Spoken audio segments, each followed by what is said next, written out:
Hey guys, it's Sebastian. I'm back with another video for you today. We've got another deep dive video. We're focusing on a note today called Vetiver. Are you guys a fan of Vetiver? It was one of my very first note loves. In fact, I wore Guerlain's Vetiver in the 90s, late 90s. Really enjoyed it. And I think that's how I kind of got into enjoying this note. I have gotten a little bored of Vetiver, but at the same time I'm shooting this video, I am testing out Wild Vetiver from Creed. In fact, I shot the intro part. Now I'm wearing it on skin here and you see how it develops, how it changes. And after I'm done with the deep dive video of around 100 fragrances, I'm gonna go back and finish my thoughts on Wild Vetiver. So today I've got Vetiver fragrances around 100, and they're broken into multiple groups, and I'll tell you the groups right now. We've got aromatic Vetiver fragrances, where Wild Vetiver fits in. Fresh, citrusy Vetiver fragrances. Dark, smoky Vetiver fragrances. Elegant, woody Vetiver fragrances. Exotic, spiced Vetiver fragrances. Gourmand and unexpected Vetiver fragrances. And then I've got a list of discontinued Vetiver fragrances. So these are going to be shot in groups. So I'll basically shoot the first group, turn off the camera, go and put everything away, bring back the next group, and so on and so on. And then once I'm done with all of these, what I'll do is I'll do the conclusion on Wild Vetiver. So far, so good, though. It smells fantastic. It's overpriced for sure, and I'll explain it when I get to it, but I'm just giving you a little heads up. Then it's also not necessarily super duper Vetiver. It's more very rosy, very floral. All right, so I've got the aromatic Vetiver category of fragrances here. Before I talk about the fragrances, recently I announced Scentfest SF. It's a new fragrance festival taking place here in San Francisco. So if you haven't heard about it yet, please catch the video. I think I'll try and put the video in the info box. And basically, we're trying to build a kind of a similar show that they do in Europe, like Paris Perfume Week, Petit Fragranza, and Essence. But this show is going to be a bit more consumer focused. So it's mostly B2C, business to consumer, but a little bit of B2B is involved as well. So we decided on the dates of June 26, 27, and 28. There's a lot of different shows, not shows, but events that are kind of somewhat connected. Most importantly, the WPC is happening in Monterey, California. It's the World Perfumery Congress, and their show goes from the 23rd, 24th to 25th, and Scentfest SF goes from 26, 27, and 28. There's also the Business of Beauty Global Forums are happening in Napa Valley, Northern California, and a little bit Southern California. And so that event in Napa Valley is happening on the 24th and 25th and the 26th. So very exciting, kind of a week of events happening here. And I'm so happy with Scentfest SF. If you are in the area nearby or want to come and discover new fragrance houses, niche, indie, artisanal, and have awesome fragrance experiences, then definitely get your tickets. I have it linked in the info box. And make your plans to head this way. And perhaps if you're very curious, you can try and figure out a way to go to WPC and the Business of Beauty Global Forums as well. Anyway, let's get started with the list.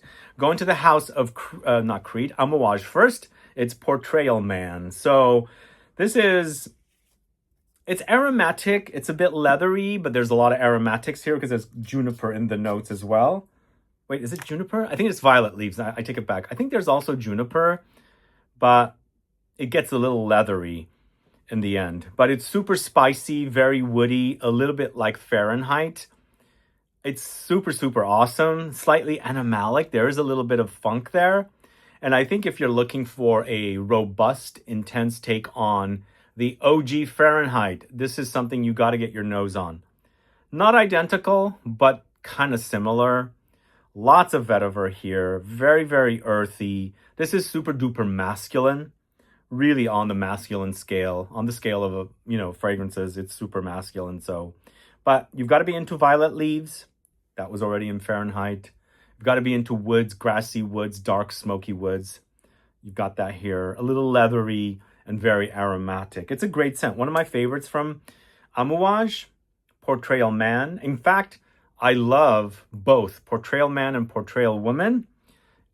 Really great fragrance. This series, fairly underrated, but they gave us a really great duo of fragrances. Portrayal Man is Pierre Negrin. Portrayal Woman is Annick Menardo. Again, both of them are awesome. Let's move on to the House of Creed. And we've got Vetiver Geranium next. For the longest time, I thought this was discontinued. It isn't, thank God, because it's so good. It's one of the best from Creed. I absolutely love it. It's also a Julian Rascanet creation. It's the combination of the grassy, woody, earthy vetiver with the aromatic, slightly rosy, little minty touch of geranium. Kind of acts a bit like a fougere barbershop fragrance. But once again, very masculine. In fact, I should say vetiver is a very masculine note if you weren't aware of that and you haven't really experienced it. It's woods, earthy, damp, soily, kind of spicy. But this fragrance, it's definitely one of the best that Creed has created. I love it to death. It's really, really great. Fresh, invigorating, very spicy, very earthy, also aromatic. And again, definitely has that slight fougere-like qualities. But man, it's good. It's really great. If you haven't gotten your nose on it, I highly recommend it. I think this is a tester that I had bought from FragranceNet a long time ago. But I think the packaging is also changed. And I think it's not called the Aqua Original Collect. I don't know what Creed has done. But I recently looked it up and it's still selling. So thank God, because it's one of the best from Creed. And now we're going to Wild Vetiver. And again, as I was saying, I just shot the first part of the video, and then I will do the second part after I shoot the Vetiver fragrances here in the Vetiver fragrances deep dive. And my cap was not on 100%. This is Wild Vetiver.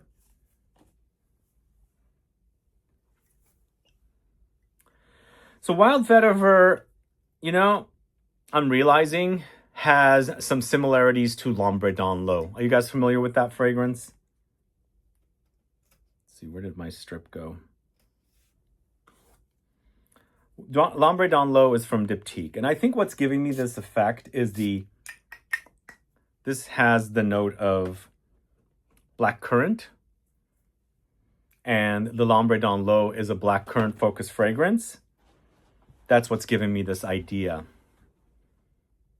But in the end, it's quite rosy. It's a bit fruity and green leaning earthy. I love this fragrance. I really like these kind of springtime kind of smelling fragrances. And this is like super duper dewy rose. They have really captured it perfectly. And I think it's fantastic. I think it's perfect for warm days because that dewiness acts refreshing and cooling.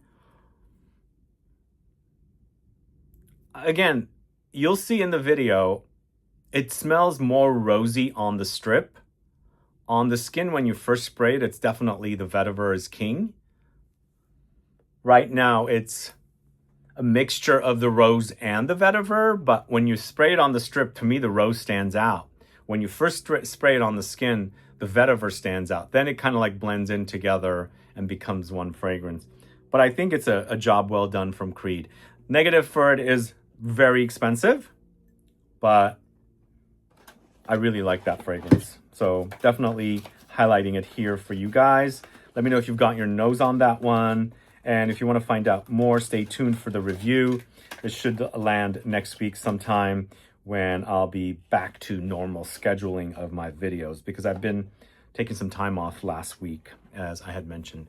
So let's go to the House of DS and Durga next. It's Cowboy Grass. Great name for this. I think DS and Durga has some good names and also some cheesy names too. Oh, to me, this smells like the original Guerlain Vetiver, which I have here featured in the citrus category because I find it to be super citrusy. although the Parfum is in a different category. But this to me is fresh, spicy, very aromatic. And then, of course, you've got the earthiness there of the vetiver, the rootiness, I should say. And this does remind me of Guerlain's Vetiver, but it's changing. Like when you first sprayed it, it totally reminded me of it, but now it's getting more aromatic and deeper. The freshness is pretty much gone. Great name for this fragrance. I really love the name. Very clever name. Some of their names are really clever, I think. What do you guys think of Cowboy Grass from DS and Durga? Now, going to the house of Comme des Garçons, we've got Radish Vetiver. Now, this is one of the most unique fragrances I've put my nose on. When vetiver fragrances can get boring because, you know, it's the same pretty much. It's what they do with the vetiver is what makes the fragrances sort of creative. Like Wild Vetiver, the rose.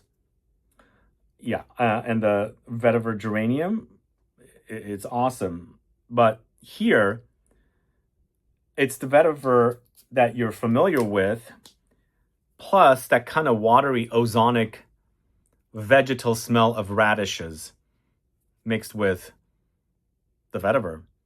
So it comes off a bit simplistic, but there's definitely a watery quality. There must be using something ozonic, like maybe violet leaves, but it doesn't smell like a typical violet leaves that I mentioned was in the Amouage Portrayal Man. They basically took away the watery part, the ozonic part, and left off the violet smell, and made it smell like radishes. It's kind of fun. But you know, if you've ever consumed radishes or eaten them, they're kind of spicy. Depends on what kind you have or the spiciness level of it. But you got that spiciness captured here. So it comes off pretty simplistic, but you've got like the whole radish experience happening, which makes for it very unique, I think. All while it's a very simplistic fragrance. So it was gone for a while. It's brought back now. Radish Vetiver is part of a series called Clash by Comme des Garçons.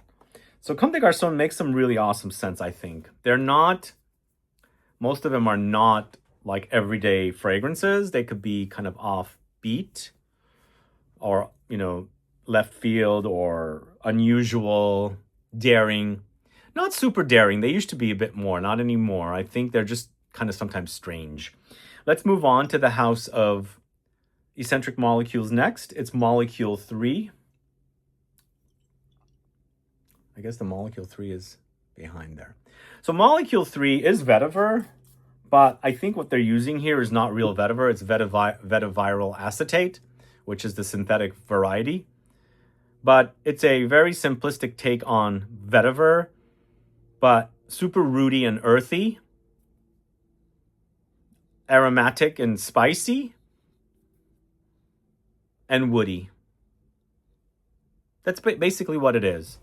And I always recommend how you can take molecule 1 and use it as a booster or primer and things like that.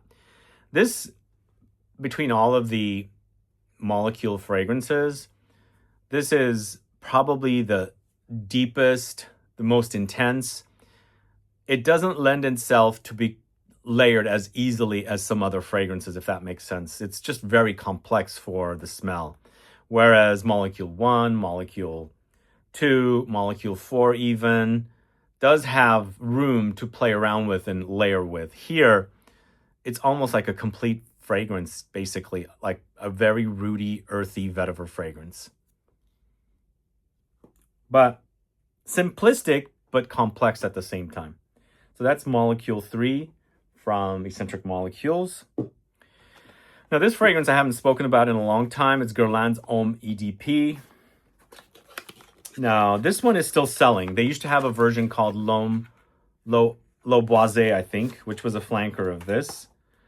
And that version I have in the discontinued fragrances portion of this video, so stay tuned for that. But this is Guerlain Homme. This is not Homme Ideal. L'Homme Ideal, I should say. This is Homme, Guerlain Homme. And there used to be an EDT version of this.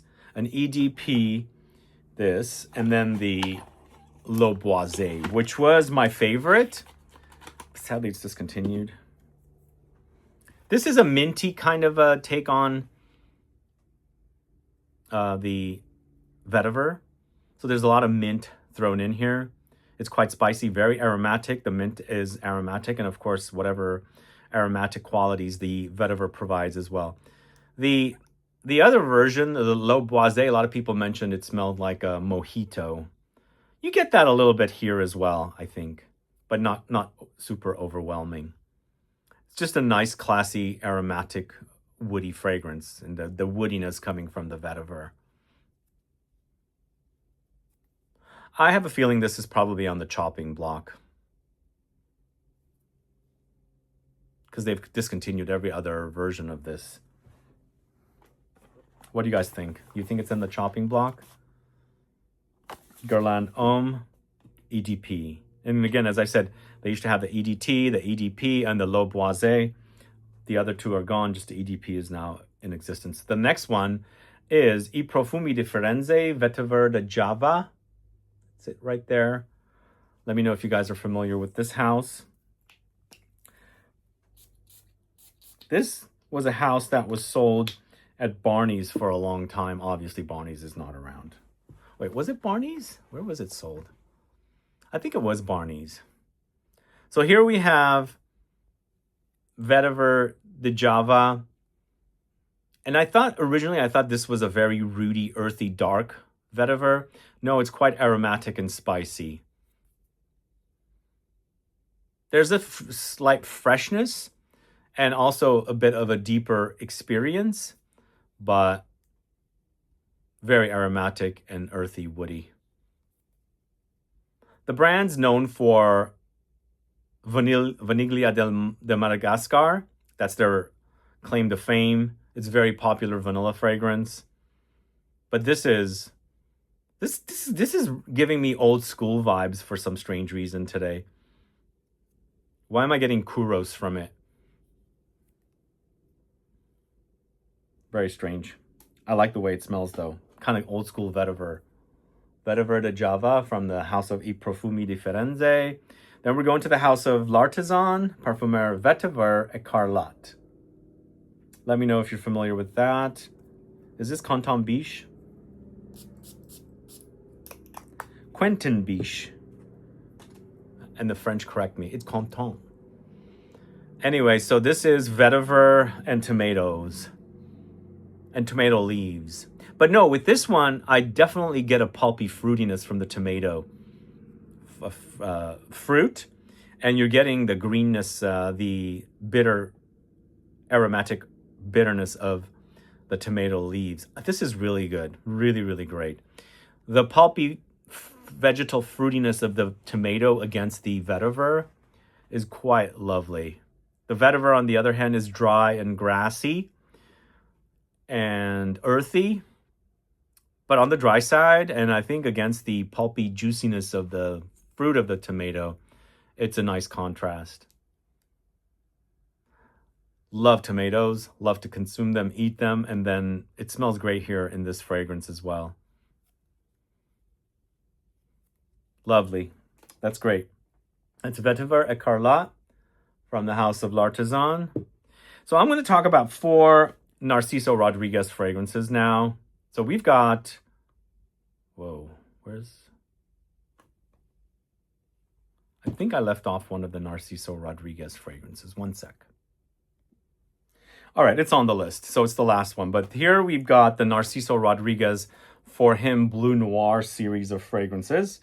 And we're starting off with the original, the Eau de Toilette, that I shot a video review of on a train. So if you haven't caught the video, it's from when this first launched. So I think it's around 2015 or 2016, I think. So to me, it's a bit like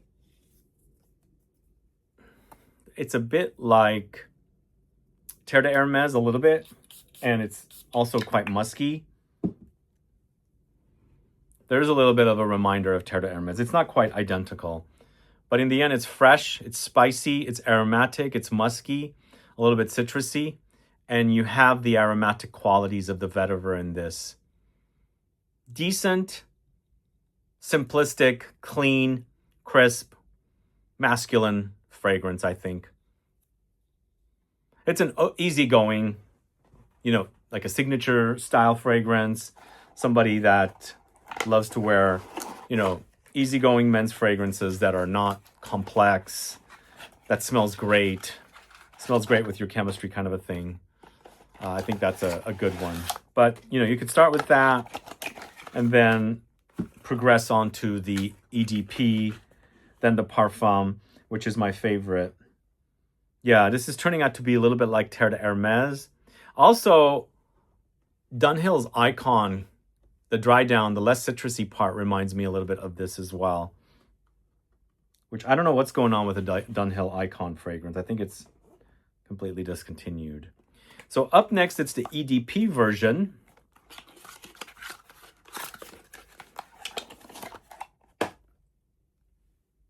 There's a whole video on the Narciso Rodriguez For Him series of fragrances. If you want to tune in, you can catch that video.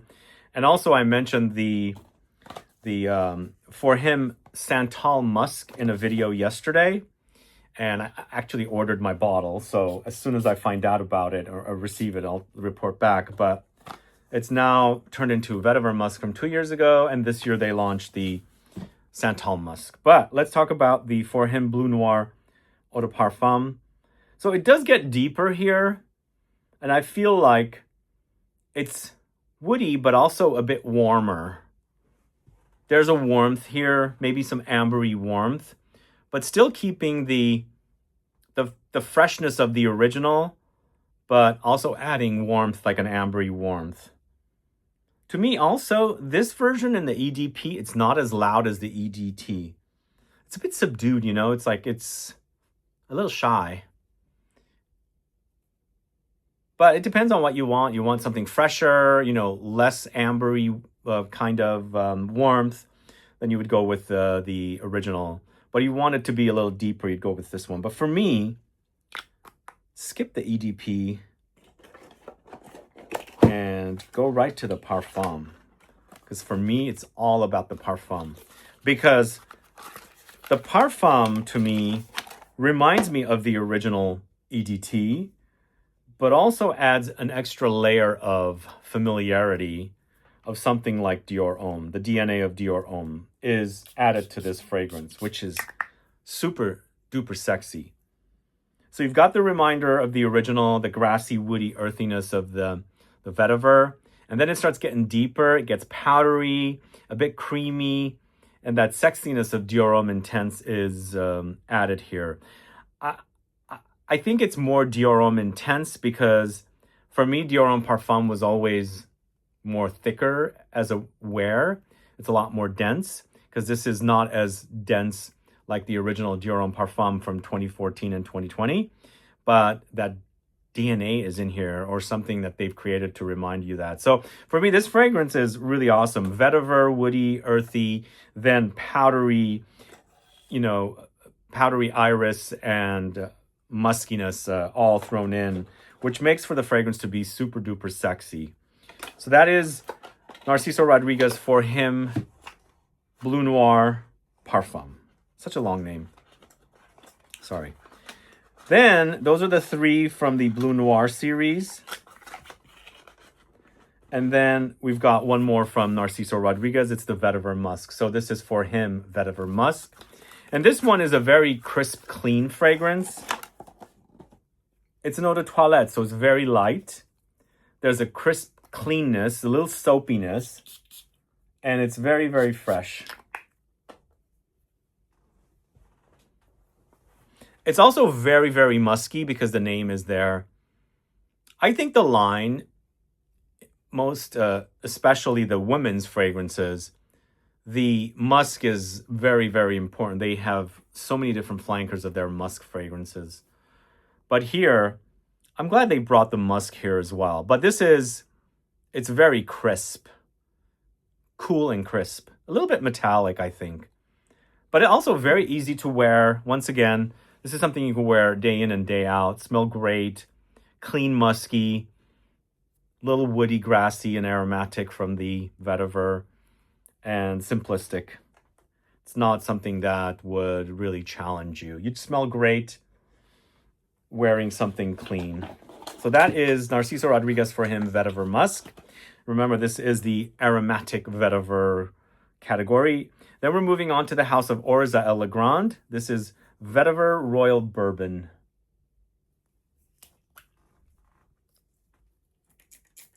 This is one of my older favorites, and one of my favorites from this house. There is effervescence about this one that adds a little bit of a booziness. Not because it's called bourbon, because that's where the vetiver comes from, I believe. But there is like an effervescence in here. It's a bit fizzy, but very aromatic, woody, grassy vetiver. It's a really nice, classy one. It also kind of reminds me of the discontinued Etro vetiver, which I will talk about in the discontinued vetiver fragrances section. But really lovely fragrance. I wore so much of it. Classy, gentlemanly, clean, masculine. Vetiver Royal Bourbon. Let me know if you're familiar with that. And then speaking of rose in vetiver fragrances, we've got Santa Maria Novella's Vetiver in the older bottle. The rose in this one is not super prominent, at least not on my skin. Whereas Wild Vetiver, on the other hand, is like a rose bomb. This vetiver also reminds me a little bit of the I Profumi di Firenze vetiver. It's a bit old school, giving me those Kouros vibes I was mentioning with the Profumi di Firenze. Why am I getting that today? It's very musty. That's what it is. The rose is also very, very subdued in here. It's not a rose vetiver. It's vetiver then rose.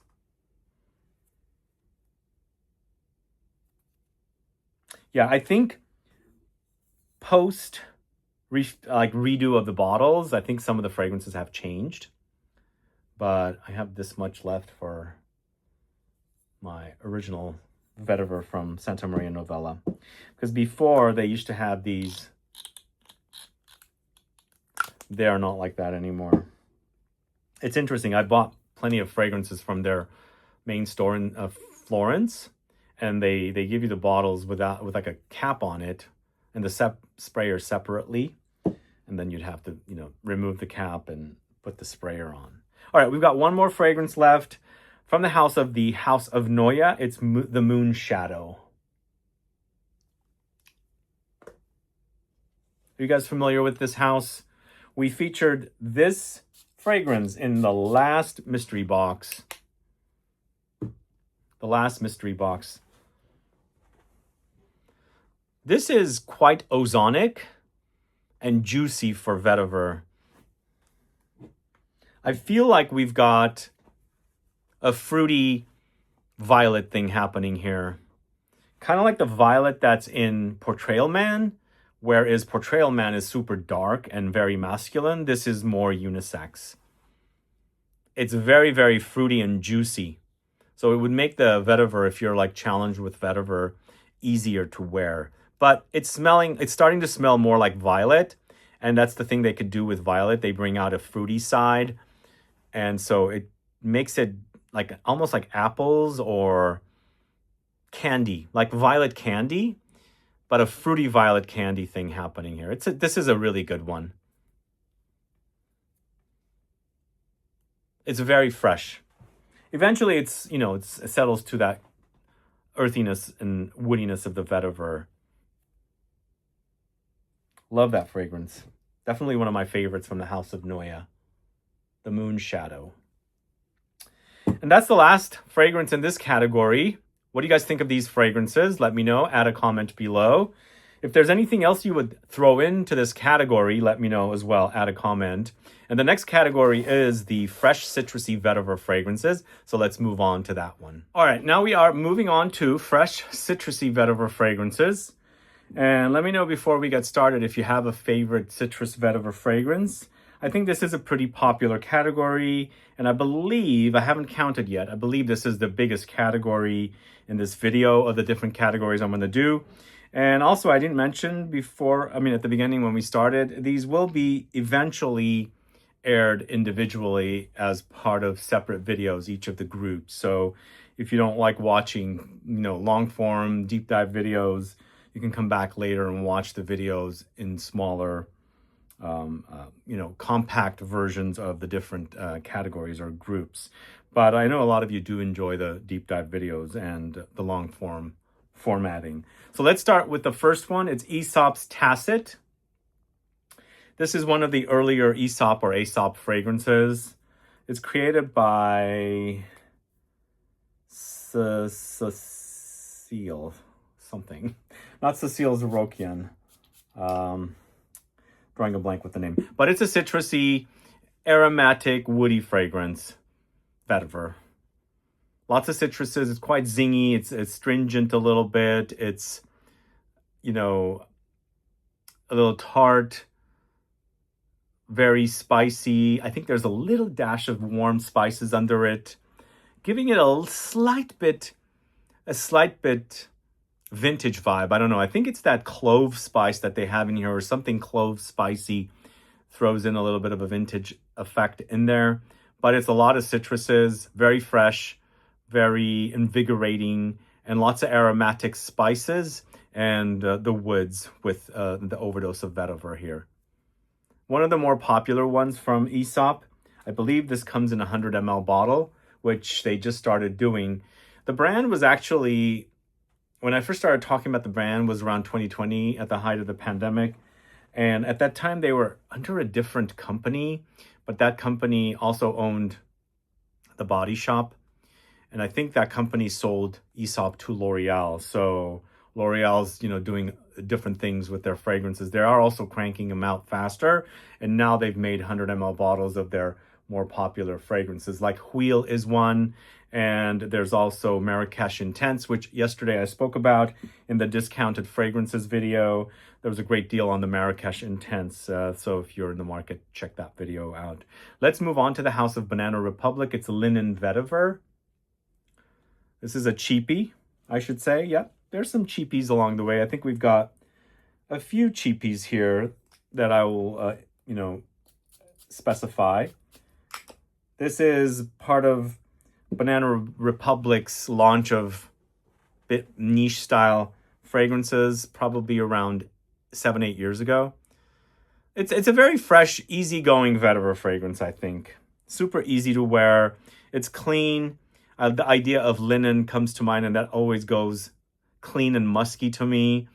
And once you get past all that cleanness, the freshness, it settles to a very light, grassy vetiver. So it's very easy to wear, grab and go. You'll smell clean and fresh, and something to put on that you don't have to worry about constantly and think, I don't know, it's too complicated for me.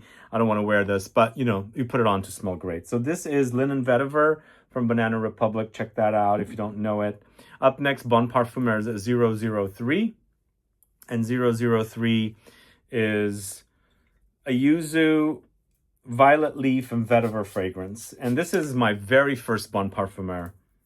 I wore through a whole 50 ml bottle. What I like about this, it's got the crispness, the ozonic touches of the violet leaves. I was just mentioning it, it's a bit fruity.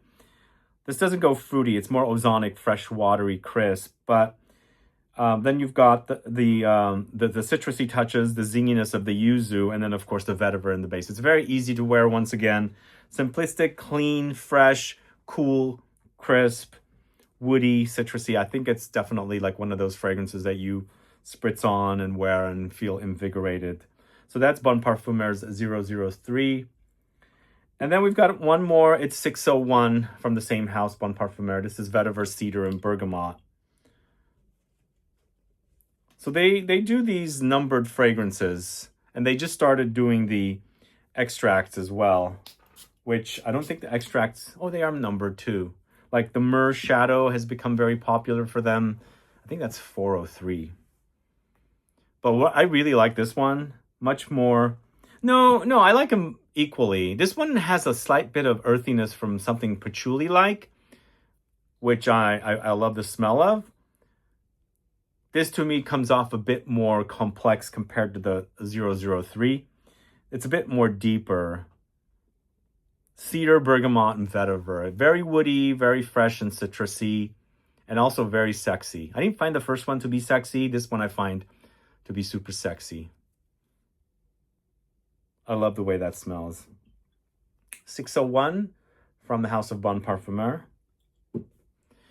So this one was a bit of a challenge, and I decided to put it in citruses, in the citrusy vetiver category. I couldn't figure out a place to fit it. I think it does have a pretty substantial, start with citruses. I'm talking about Byredo's Bal d'Afrique. Not one of my very first vetiver fragrances, because that was a vetiver by Guerlain.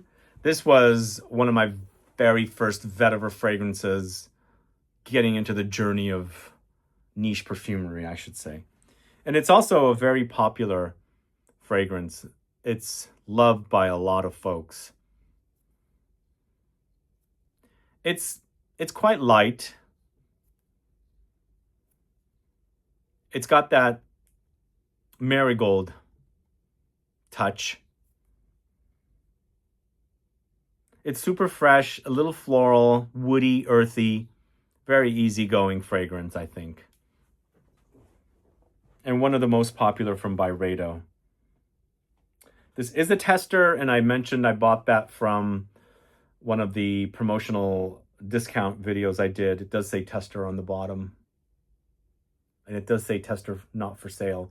And also with the tester, obviously I like to keep my labels clean, but that has a little bit of dirt right there. I wonder if I can clean it off a little bit.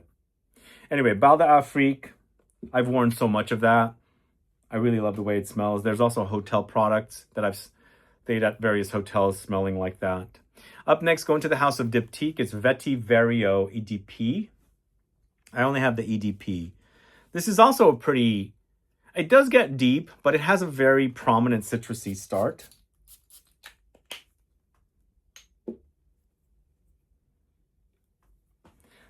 I think the EDT is a lot fresher. This has very substantial presence. It's deeper, it's a bit rootier, but with a lot of citrus at the top. I think this could have been moved around a little bit. I think the EDT might have fit here a bit more appropriately, but you don't miss the citruses up top. There's definitely a very citrusy presence, rooty, earthy vetiver, and also some spices and woods thrown in. Maybe some aromatics as well, but I think it's a bit more citrusy than the kind of aromatic category. So that is Vetiverio EDP from Diptyque. I kind of didn't like that. It wasn't one of my favorite vetiver fragrances. It's grown on me quite a bit. But this next one is super fresh. This is from the House of Essential Parfums. This is Mon Vetiver. This is also very clean and crisp. It does have aromatic notes of juniper, but I think it has a lot of citruses to tone down and create a lot of freshness here. So the freshness with the citruses and those crisp notes of juniper gives it a clean and crisp, slightly metallic effect against the vetiver that's in the base. It's super, super fresh, easy to wear, grab and go. It's also leaning masculine, but it's very unisex, I think. I think, as I was saying earlier, vetiver is a masculine leaning note for me. But really, there's no rules. Wear what you want when you want. But that is a very easygoing fragrance. We do have some more bottles in our store. We have 2-for-1 bottles, by the way, of this fragrance in the Scent Club store. The Essential Parfums, if you guys want. I think we have this with their bergamot. So I think it's perfect for spring and summer wear. Then we're going to the House of Guerlain. This is Nerolia Vetiver. We've got two here from Guerlain. Nerolia Vetiver is very citrusy, but it's also very citrus floral rather than citrus, juicy citruses, citrus fruits, if that makes sense. The neroli in this is quite prominent. Ooh, very. It's also quite milky, creamy. This eventually gets grassy. The vetiver in this is super fresh and grassy. Oh, this is good. This is really, really great. If you like the combination of neroli with vetiver. The neroli is super milky to me today. Very creamy, milky, which is very comforting. Yum. That is super yum. Great smell. You guys familiar with that? There was the Harvest edition of that as well, and I didn't feature it. I think it was a limited edition. But if you can find it, check it out. It's very honeyed. Next, it's the original Guerlain Vetiver. It's the very first vetiver fragrance I ever wore. You know, it's very citrusy start. It's spices along the way and going to the rooty, earthy vetiver in the dry down. Such an iconic smell, though. This is masterpiece, I think. I mean, even though I've gotten bored of it now, I think it's a masterpiece. I mean, once you put your nose to it and you recognize that smell, there's a lot of history around that smell. I think it was launched in the late 50s. Before that, Carvan Vetiver was out. Then I think Vetiver from Guerlain came out. I'll have the Carvan, 2 editions of Carvan Vetiver in, I'm looking at it up there. 2 editions of the Carvan Vetiver here in the discontinued vetiver fragrances list. And if you can find them, get them. But we'll talk about that when we get to that section. But Guerlain Vetiver, super iconic. But this next one is also, we're talking about Hermès Terre de Hermès in EDT. I think it's a masterpiece. Jean-Claude Elena will be always known for this fragrance. Well, maybe some others too. But I think this is his masterpiece. Like with Dominique Ropion, it's Portrait of a Lady. With Olivier Cresp, it's Angel. And Jean-Claude Elena, it's Terre de Hermès. He's going to be known for this. And I was a bit bored of this for a while, but I've come back to it. I really enjoy this DNA. Minerally, earthy, woody, with spicy, peppery citruses. It's grapefruit and also orange. It's good. It's really good. It's also been emulated, copied, duped, inspired. I think definitely a masterpiece. I think 2 really, really awesome citrus-focused vetiver fragrances back-to-back from iconic French houses. Guerlain Vetiver and Hermès Terre de Hermès, an EDT. And I always mention this story. I read an article in a magazine, and I rushed over to Nordstrom to buy it. It was a tiny little article in 2006 when this fragrance just came out. And at the time, I wasn't really obsessed with like finding the next fragrance. But I think I should say that's probably one of the things, reading that little article was one of the things that really started getting me interested in reading more about fragrances, finding out more about fragrances. Just reading that little article, I'm like, oh, who's a perfumer? Jean-Claude Elena, who the heck is that? Yeah, this is good. It's a masterpiece.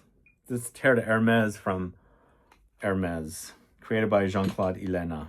And then we've got a flanker for the fragrance. It's called Eau Intense Vetiver. It's Terre de Hermès Eau Intense Vetiver.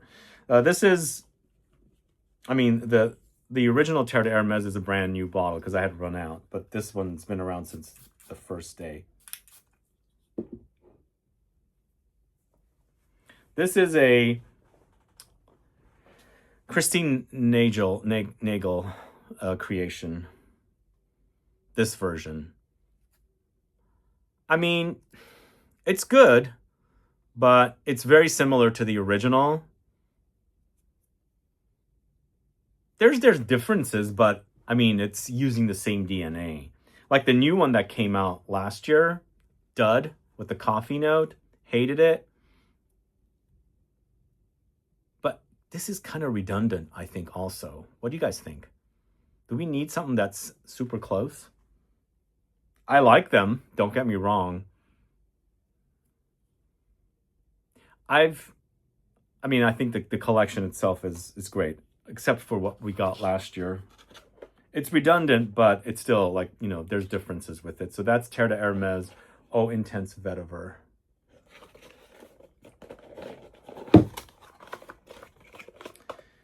Oops, that's the wrong fragrance in there. All right, Hermes, Terre de Hermes. We've got the Parfum as well, but the Parfum is in a different category, so we'll get to that later. But this next one's from the house of Juliet Has a Gun. We've got Ex Vetiver, super duper citrusy vetiver fragrance. I think it's just very fresh and simplistic and easy to wear. I think also the citruses in here are a bit soapy. Clean. It's very, very clean. And I think the brand also is very female leaning. This is a masculine offering for the house. But it's not anything groundbreaking, but I think it's very pleasant. And for me, it's super soapy, clean, citrus leaning vetiver fragrance. I like it. I like the way it smells. It's not, you know, like I said, nothing to write anybody to say this is the best fragrance I've ever smelled, but it's very clean and easy to wear. Ex Vetiver from the house of Juliet Has a Gun. And then we've got another cheapie here from the house of Karl Lagerfeld. This is Bois de Vetiver. You can get that for about 20 bucks. Super cheap. Super cheap. Somebody needs to come up with a discount store called Super Cheap. Is there one already? Bois de Vetiver. I think there's a lot of aromatics and citruses in this with a very simplistic vetiver. It's not super complex. It's easy to wear. It's clean and crisp. Light aromatics. I mean, it smells pretty decent for the cheap price that thing goes for. You can get it, like I said, for around 20 bucks, maybe 25. If you want to smell great, I think I'm going to do a big haul of Karl Lagerfeld fragrances. There's a lot out there that's really highly discounted. And maybe I'll do the haul and then I'll talk about it, because there's a lot out there. They get released and then they just get really highly discounted. Let me know if you guys want that. But I think it's pleasant, easy to wear, nothing to write home about. And if you're on a budget, go for that. I think it's perfect. Then we're going to the house of Lalique. It's Encre Noire Sport. Yes, the original Encre Noire and the à l'extrême are in another category, but the Sport is in here. And I think the reason they called this Sport is because it's got a lot of citruses. For me also, Encre Noire Sport reminds me of the discontinued vetiver from Annick Goutal, which was, I think, a masterpiece. It was like a salty, citrusy vetiver. This reminds me of it. It doesn't smell like the original Encre Noire. Just if you take the vetiver out of there and keep everything else out and add brightness to it, citruses, that's what you get with this one. So if you're, I don't know, is it sporty? Maybe because it's got that invigorating citrus vibe. That's what makes it sporty. But I love this DNA. And I love the reminder of the discontinued Annick Goutal vetiver, which I do have a backup bottle of, and I will share it with you guys in the discontinued vetiver fragrances portion of the video. But great fragrance, really cheap. If you've been missing the Annick Goutal vetiver, get this. I'm not saying it's 100% identical, but it'll remind you of it. And it's also an eau de toilette. It's kind of light wearing. So that's Encre Noire Sport. And this is also a really solid offering from the house of Mancera. It's Vetiver Sensuel. I've worn quite a bit of this one. It's an easy-to-wear vetiver, very, very citrusy. That's the category for it, right? It's juicy, pulpy, invigorating citruses. And you've got the earthiness, the woodiness of the vetiver on its dry down. There's some spice along the way, some aromatic touches, but I love how pulpy the vetiver is in this.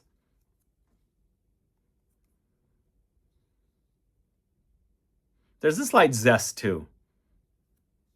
Love that stuff. Vetiver Sensuel from the house of Mancera. Let me know what your thoughts are on that. So we are on the second page of the citruses. Got 1, 2, 3. We've got 7 more fragrances left. So up next, going to the house of Mise en Cire, it's Mythique Vetyver.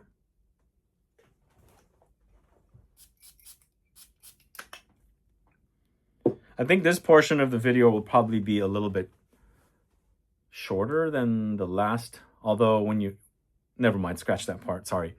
So this is Mise en Cire's Mythique Vetyver, and it's quite spicy, but very invigorating and fresh. So it's not pulpy like the Mancera. It's definitely zesty. The zest is really prominent, and the zest also has some spice. So it's super fresh, zesty, spicy citrus with vetiver.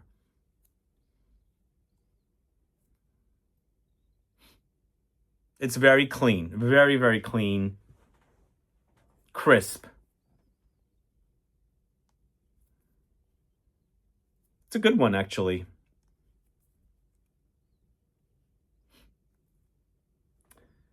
I think the citruses in the Mythique Vetyver are not very recognizable. Like this next one is from the house of Molten Brown. It's called Sunlit Clementine and Vetiver. This is the EDP version. You know that it's, clementines are similar to mandarin oranges. So you experience it, and you know it. It smells like it. But I think with the Mythique Vetyver, they're a bit more nondescript, probably more like bergamot citruses, or just like a citrus accord, I should say. But this Sunlit Clementine and Vetiver launched around the same time as Perseus from the house of Parfums de Marly. And these are back-to-back also. And kind of similar ideas for me. It's basically taking vetiver, combining it with these kind of orange glowing citruses. So they're not super tart. They're sweet and tart at the same time. But it adds this kind of invigorating start to kind of a grounding woods effect. But invigorating, but also calming and cozy. Because I find sweet citruses to be more calming compared to like astringent and tart to be more vibrant and energizing. But this is yum. It's great. The vetiver in this is grassy, but dry and earthy.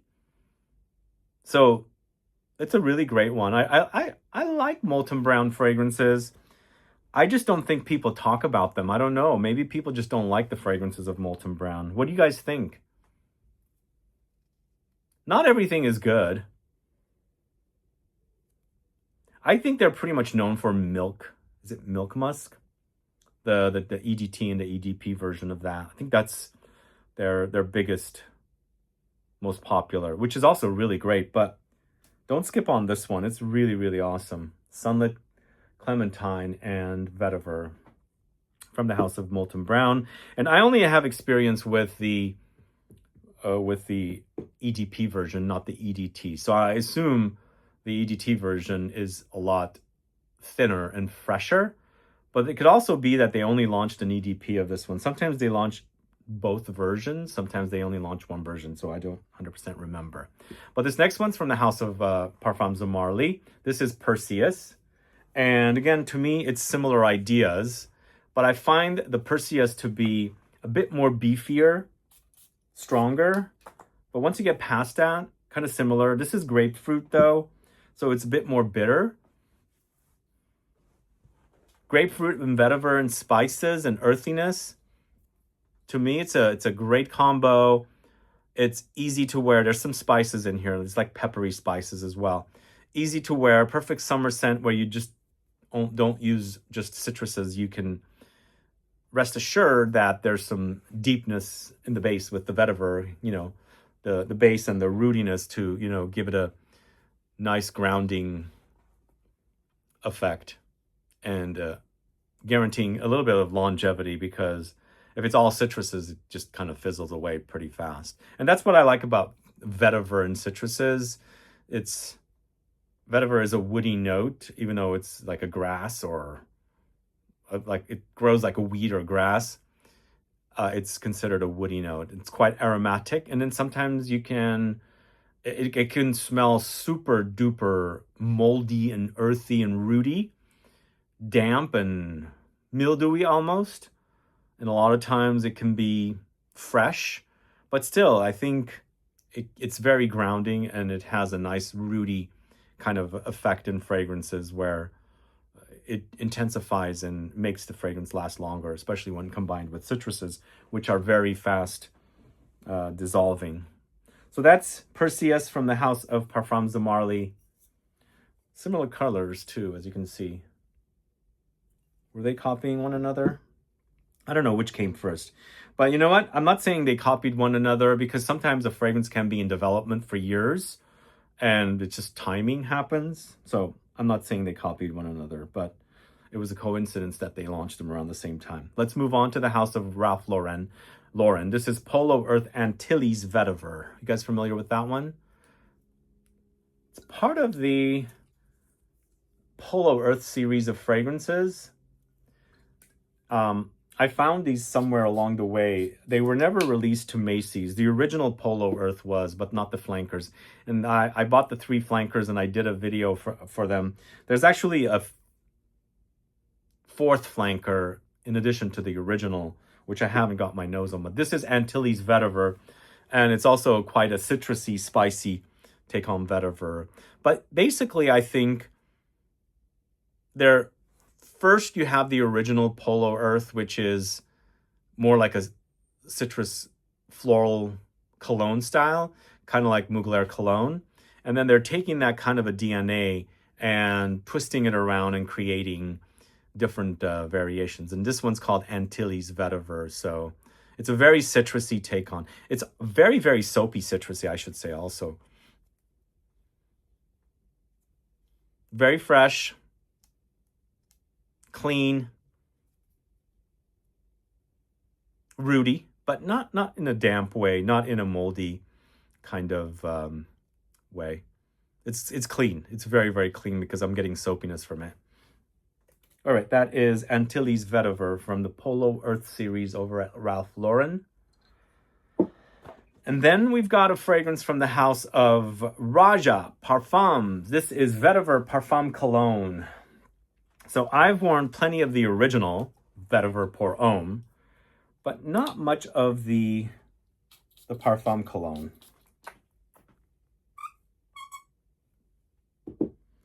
The original is more like Guerlain Vetiver. This version is taking the original and giving it a freshness, citrusy edge to it. But to me, it's also very crisp, clean, woody, earthy, and Vetiver is in your face. You've got it here. Vetiver didn't start out with Vetiver, but it's developed really, really quick. You can really pick it up. And this is the Vetiver that kind of reminds me of Guerlain's Vetiver.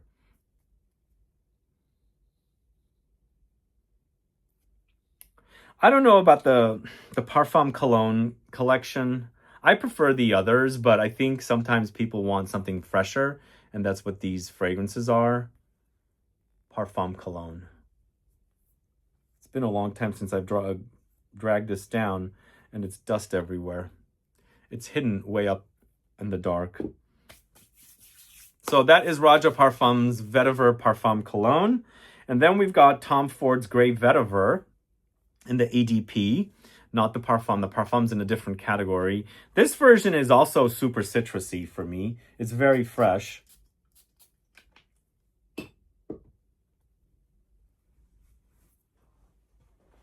I mean, I think this version is a bit like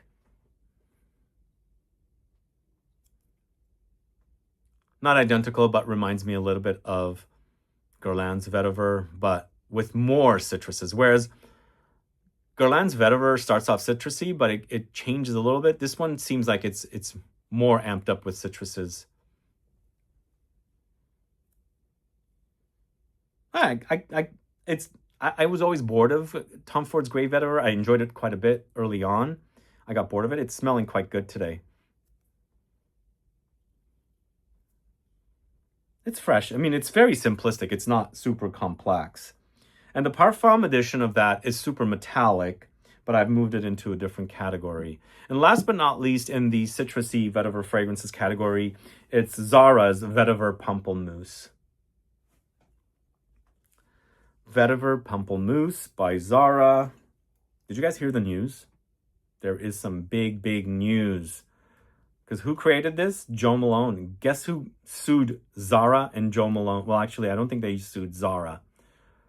Joe Malone, the perfumer, got sued by Estee Lauder for creating fragrances for Zara. Did you guys hear this news? I was like, well, I mean, when the story I've heard about Joe Malone selling the brand to Estee Lauder, she couldn't use the name. So she's been creating fragrances since, what, 2019 for Zara? And what, took Estee Lauder 7 years to sue her? This is pretty bad. Because I think the agreement was she couldn't sell fragrances using the name Joe Malone. Anyway, I don't know what's going to happen with that, but that is happening. But I have to say, this is one of my favorite creations of hers. It's super simplistic. It's earthy, grassy vetiver. But up top, the juiciness of the grapefruit is so delicious. It's almost like it's definitely grapefruit, but I feel like it's laced with other citruses, like maybe oranges. And it's almost like, because I used to drink a lot of juice and I don't drink anymore, but I used to combine orange juice and grapefruit juice together like a little juice cocktail. It reminds me of that. It's super pulpy. That's what's so good about it. Really nice. Really delicious. I have one of the older bottles.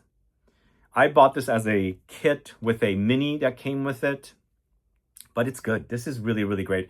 And I made sure that this is still selling because a lot of Zara fragrances don't sell anymore. I checked as of the shooting of this video. It comes in a different bottle, but it's still selling. So one of my favorites here. And it's a cheapie. Although I should also say, prices for Zara fragrances have gone way higher. Some of them are like $70 now. It's like you can get discounted fragrances cheaper than Zara fragrances now. What the heck? But if you can find this for a good deal, get it. It's a really great one. I wouldn't say it's like the super longest lasting fragrance, but it smells really great. And that citrus up top, the pulpiness, the juiciness of the orange-like grapefruit, yum, really yum. But do also let me know what you think about this whole, I don't know if it's a lawsuit, I don't know what's going on, but I read that Estee Lauder company sued Joe Malone because of the Zara fragrances. So, and I'm reiterating this, but from what I remember, when she sold Joe Malone to Estee Lauder, she couldn't make fragrances with the name Joe Malone. So she's been making all these Zara fragrances and using the name Joe Malone. I think they probably should have put it down as like JM or something. But anyway, I got to meet Joe Malone herself personally in Dubai. Not last year, but the year before. Very lovely lady. But this story is pretty intense, so I don't know. We'll see what will happen. But that's the citrus vetiver category. Fresh citrus vetiver. Let me know your thoughts on these fragrances. What would you add to this list? Again, I don't have every single fragrance in the world. This is what I have, and this is what I'm offering to you guys. Let me know your thoughts. Let me know if any of these are your favorites.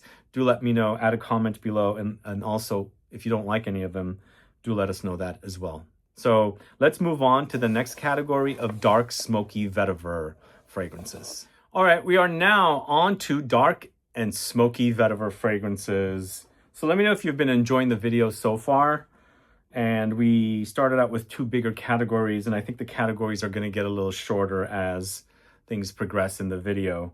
But also keep in mind, these will end up on YouTube individually. All the sections aired separately with an intro and an outro shot for each of those sections. So if you don't like long form videos, you can catch those later. But if you're watching this video now, most likely you'll like long form deep dive videos. So let's move on. Let's start with the first fragrance. We're going to the house of Acro. It's Ink.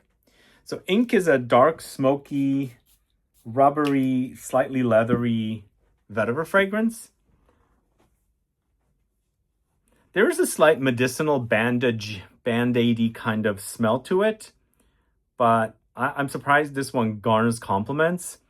What I like about this brand, I think since they're not using a lot of thick oils, there's something about them that gives them really great projection, especially this, smoke.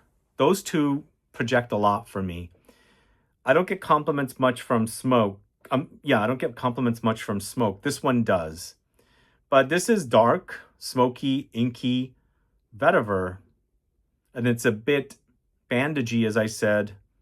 Somewhat daring. I don't think this is super duper conventional for a vetiver fragrance. But I kind of like the way it smells. And the fact that people love it off of me, that's even better. And for these fragrances from Acro to project, it just needs a little body heat or a little heat in the air, I think. And they shine in the heat, I think, perfectly. But this one's good. This is definitely one of the best from the house. This is probably this launched right after the initial launch of fragrances, I think, right? That's Ink from Acro. Really great one. Let's move on to a house called Angelo's Creations Olfactives. This is Vetiveria Animalis. You guys familiar with this one? It's a dark, smoky, woody, animalic, vintage style vetiver fragrance. Very rooty and earthy. I think this does have the inspiration of Guerlain's long discontinued Jetty. Yeah, it's very, very vintage. It's also very complex. Like it's a lot going on here. It smells like there's layers and layers of notes that you're like smelling through. It's a bit medicinal. It's also a bit ambery. There's a denseness, a texture about it, a dense texture. But underneath it all, it's quite animalic and very vintage. I've never personally smelled Jetty from Guerlain, but I mean, this is really good. It smells fantastic, but it's super daring. Just be warned. All right, next it's Francesca Bianchi's The Black Knight.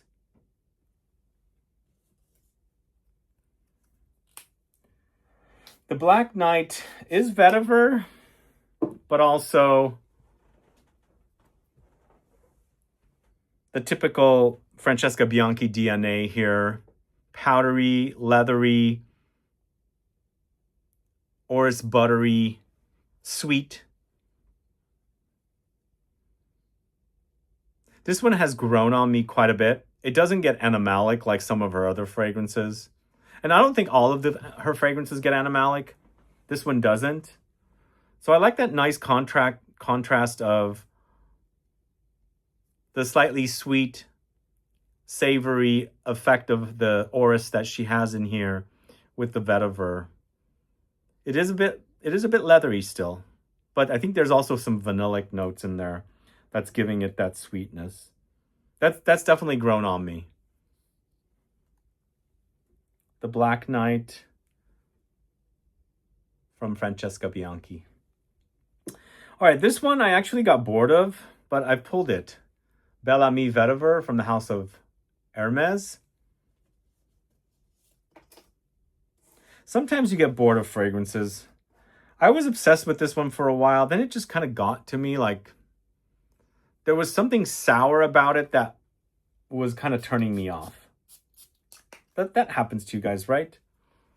I don't know. I think our body changes, our chemistry changes.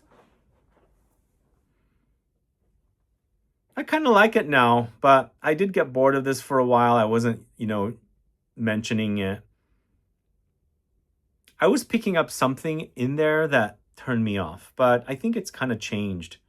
Not changed as in the fragrance, me.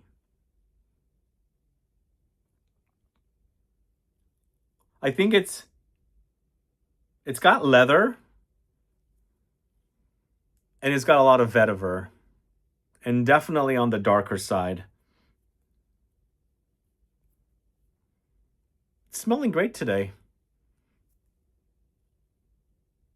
My taste change goes up and down. There's some things that I never get tired of, but sometimes like I got bored of oud, I got bored of vetiver.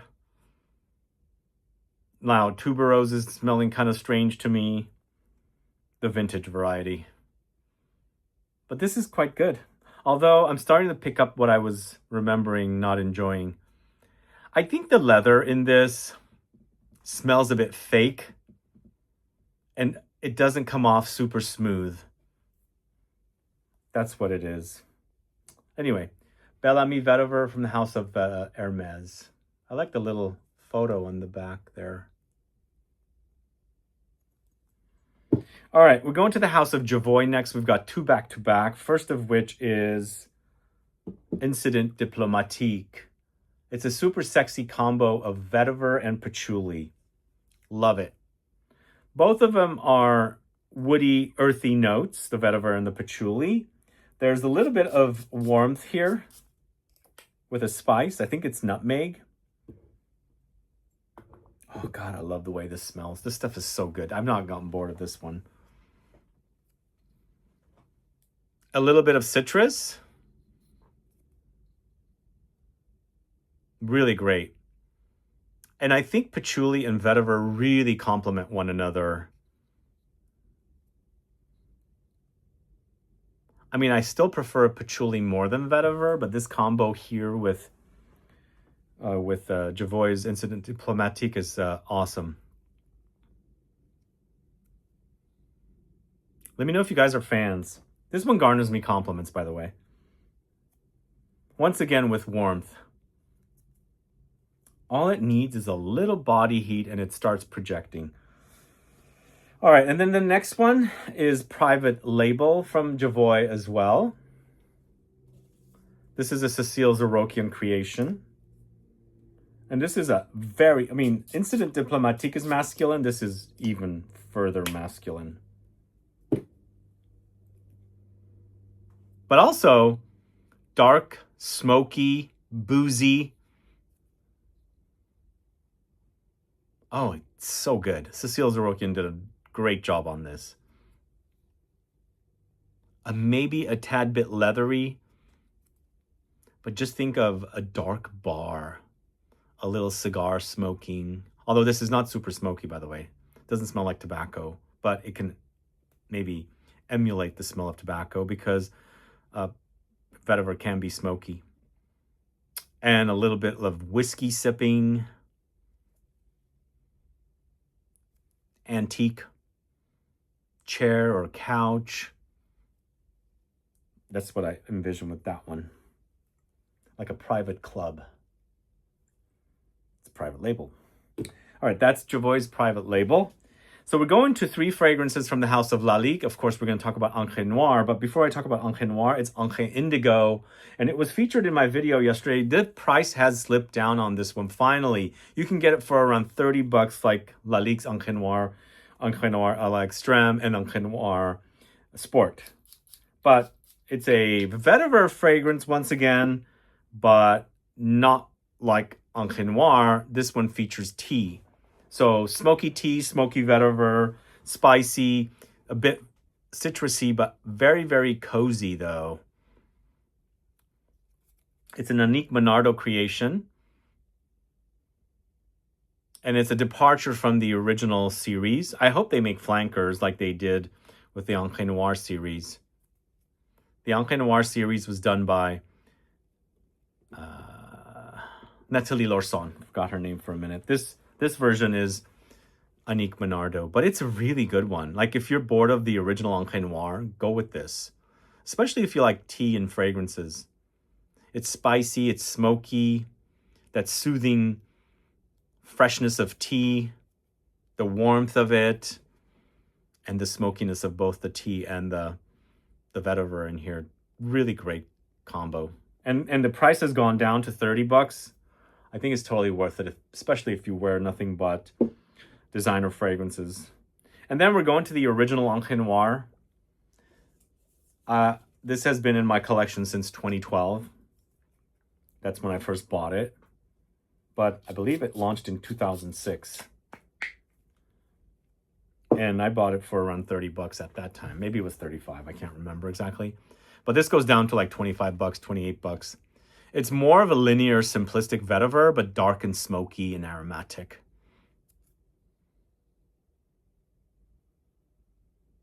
It's a bit oily and greasy as well. What do you guys think? Which do you prefer, the original Encre Noire, or do you prefer the Encre Noire à la Extrême? I prefer the Encre Noire à la Extrême because it acts more complex and there's more layers to it. The original is much more simplistic. Maybe that's why people like it, because it's not really super difficult to wear, even though it's kind of a dark fragrance, you know what I mean? But for me, the à la Extrême is more luxurious, deeper, richer, more ambery, a bit more of a reminder of Chanel's Sycamore. Great alternative. The à la Extrême is a great alternative to Sycamore by Chanel.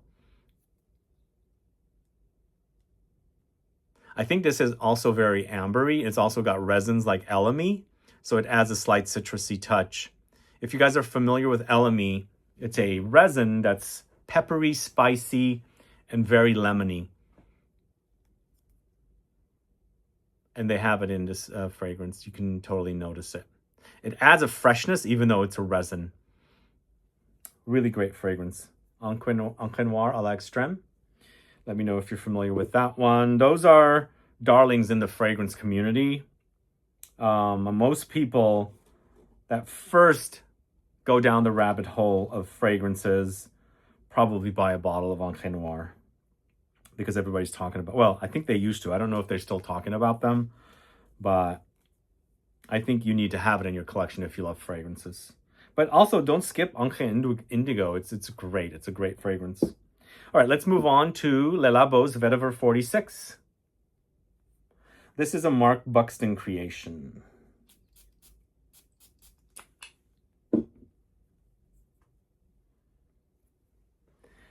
This is also dark, resinous, smoky, peppery, incensey vetiver. I don't think it's one of the ones that people talk a lot about, but I think it's definitely a highlight of Le Labo. Earlier highlight too. I think this one is one of the earlier fragrances.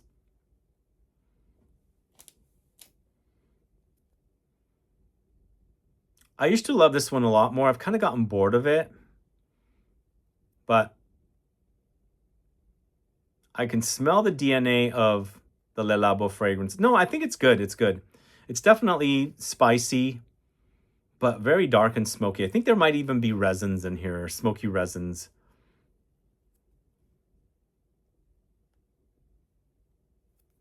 Good stuff. Earlier Le Labo fragrances were really great, I think. Vetiver 46 from the house of Le Labo. Now this one is really, really awesome. If you guys haven't gotten your nose on it, please do. It's Route du Vetiver from the house of Maître Parfumeur Gantier.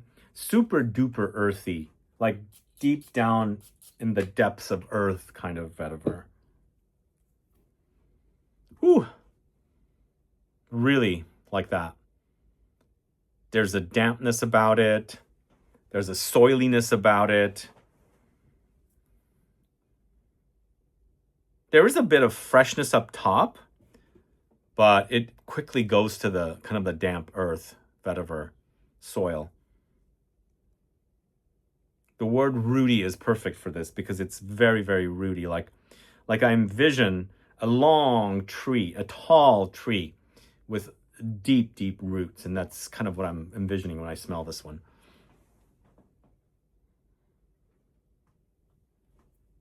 But it's good. It's a good one from the house. All right, next, it's Montal's Vetiver Patchouli. So we've got another Vetiver Patchouli combo. We first talked about Incident Diplomatique. Now we are doing Vetiver Patchouli. Vetiver Patchouli to me reminds me of Tempo, also Orage from Louis Vuitton. But Montal's is the strongest. I think for a while also, I couldn't find Vetiver Patchouli anywhere. I find it to be super sexy. It's so good. The combination is really, really great. The patchouli, I think, in the Vetiver Patchouli by Montal, it's definitely a bit more amped up compared to Incident Diplomatique. And also, I feel like Vetiver Patchouli is a bit greener in comparison to the Incident Diplomatique. But this is freaking super sexy. Like, I really love Orage and I love Tempo. But this is deeper and stronger and more intense. Yum. It's good. It's really delicious. It doesn't get chocolatey. It's, like I said, a very green take on patchouli. Smells fantastic. Really, really awesome. I got to get another bottle because this is very low. It's great. Let me know if you guys... I think this is still selling, right? I hope it is. Because, like I said, I couldn't find it for a while. I did find it recently, and I featured it in another video, but I didn't check in this video. But I think it's still selling, right? Vetiver Patchouli is hands down one of the best Montals. And today, smelling it again brought back all the memories of what I remember with that fragrance. So let's move on to the House of Mont Blanc. It's Black Meisterstuck. Now, I did a video on the Mont Blanc fragrances. Go catch that video if you've missed it. This is definitely one of my favorites from the line. Compared to the patchouli and the leather in this collection, this is a bit subdued, but I like how it smells. It's dark and inky and very earthy. Like, well, we're talking about ink here as well. Like, remember Ink by Acro? They don't smell anything alike, by the way. But it's a good combo. It's got a little bit of pencil shavings, wood shavings kind of smell to it. But in the end, it's kind of dark and smoky, lightly resinous. But good stuff. I prefer, like I said, the patchouli and leather. This is my third favorite. I think it would have been maybe number 2 if it was a bit stronger. For me, the patchouli and the vetiver in the collection are stronger, but as a smell, this is really awesome. Black Meisterstuck from Mont Blanc. All right, next up we've got Parfum d'Empire Vetiver Bourbon.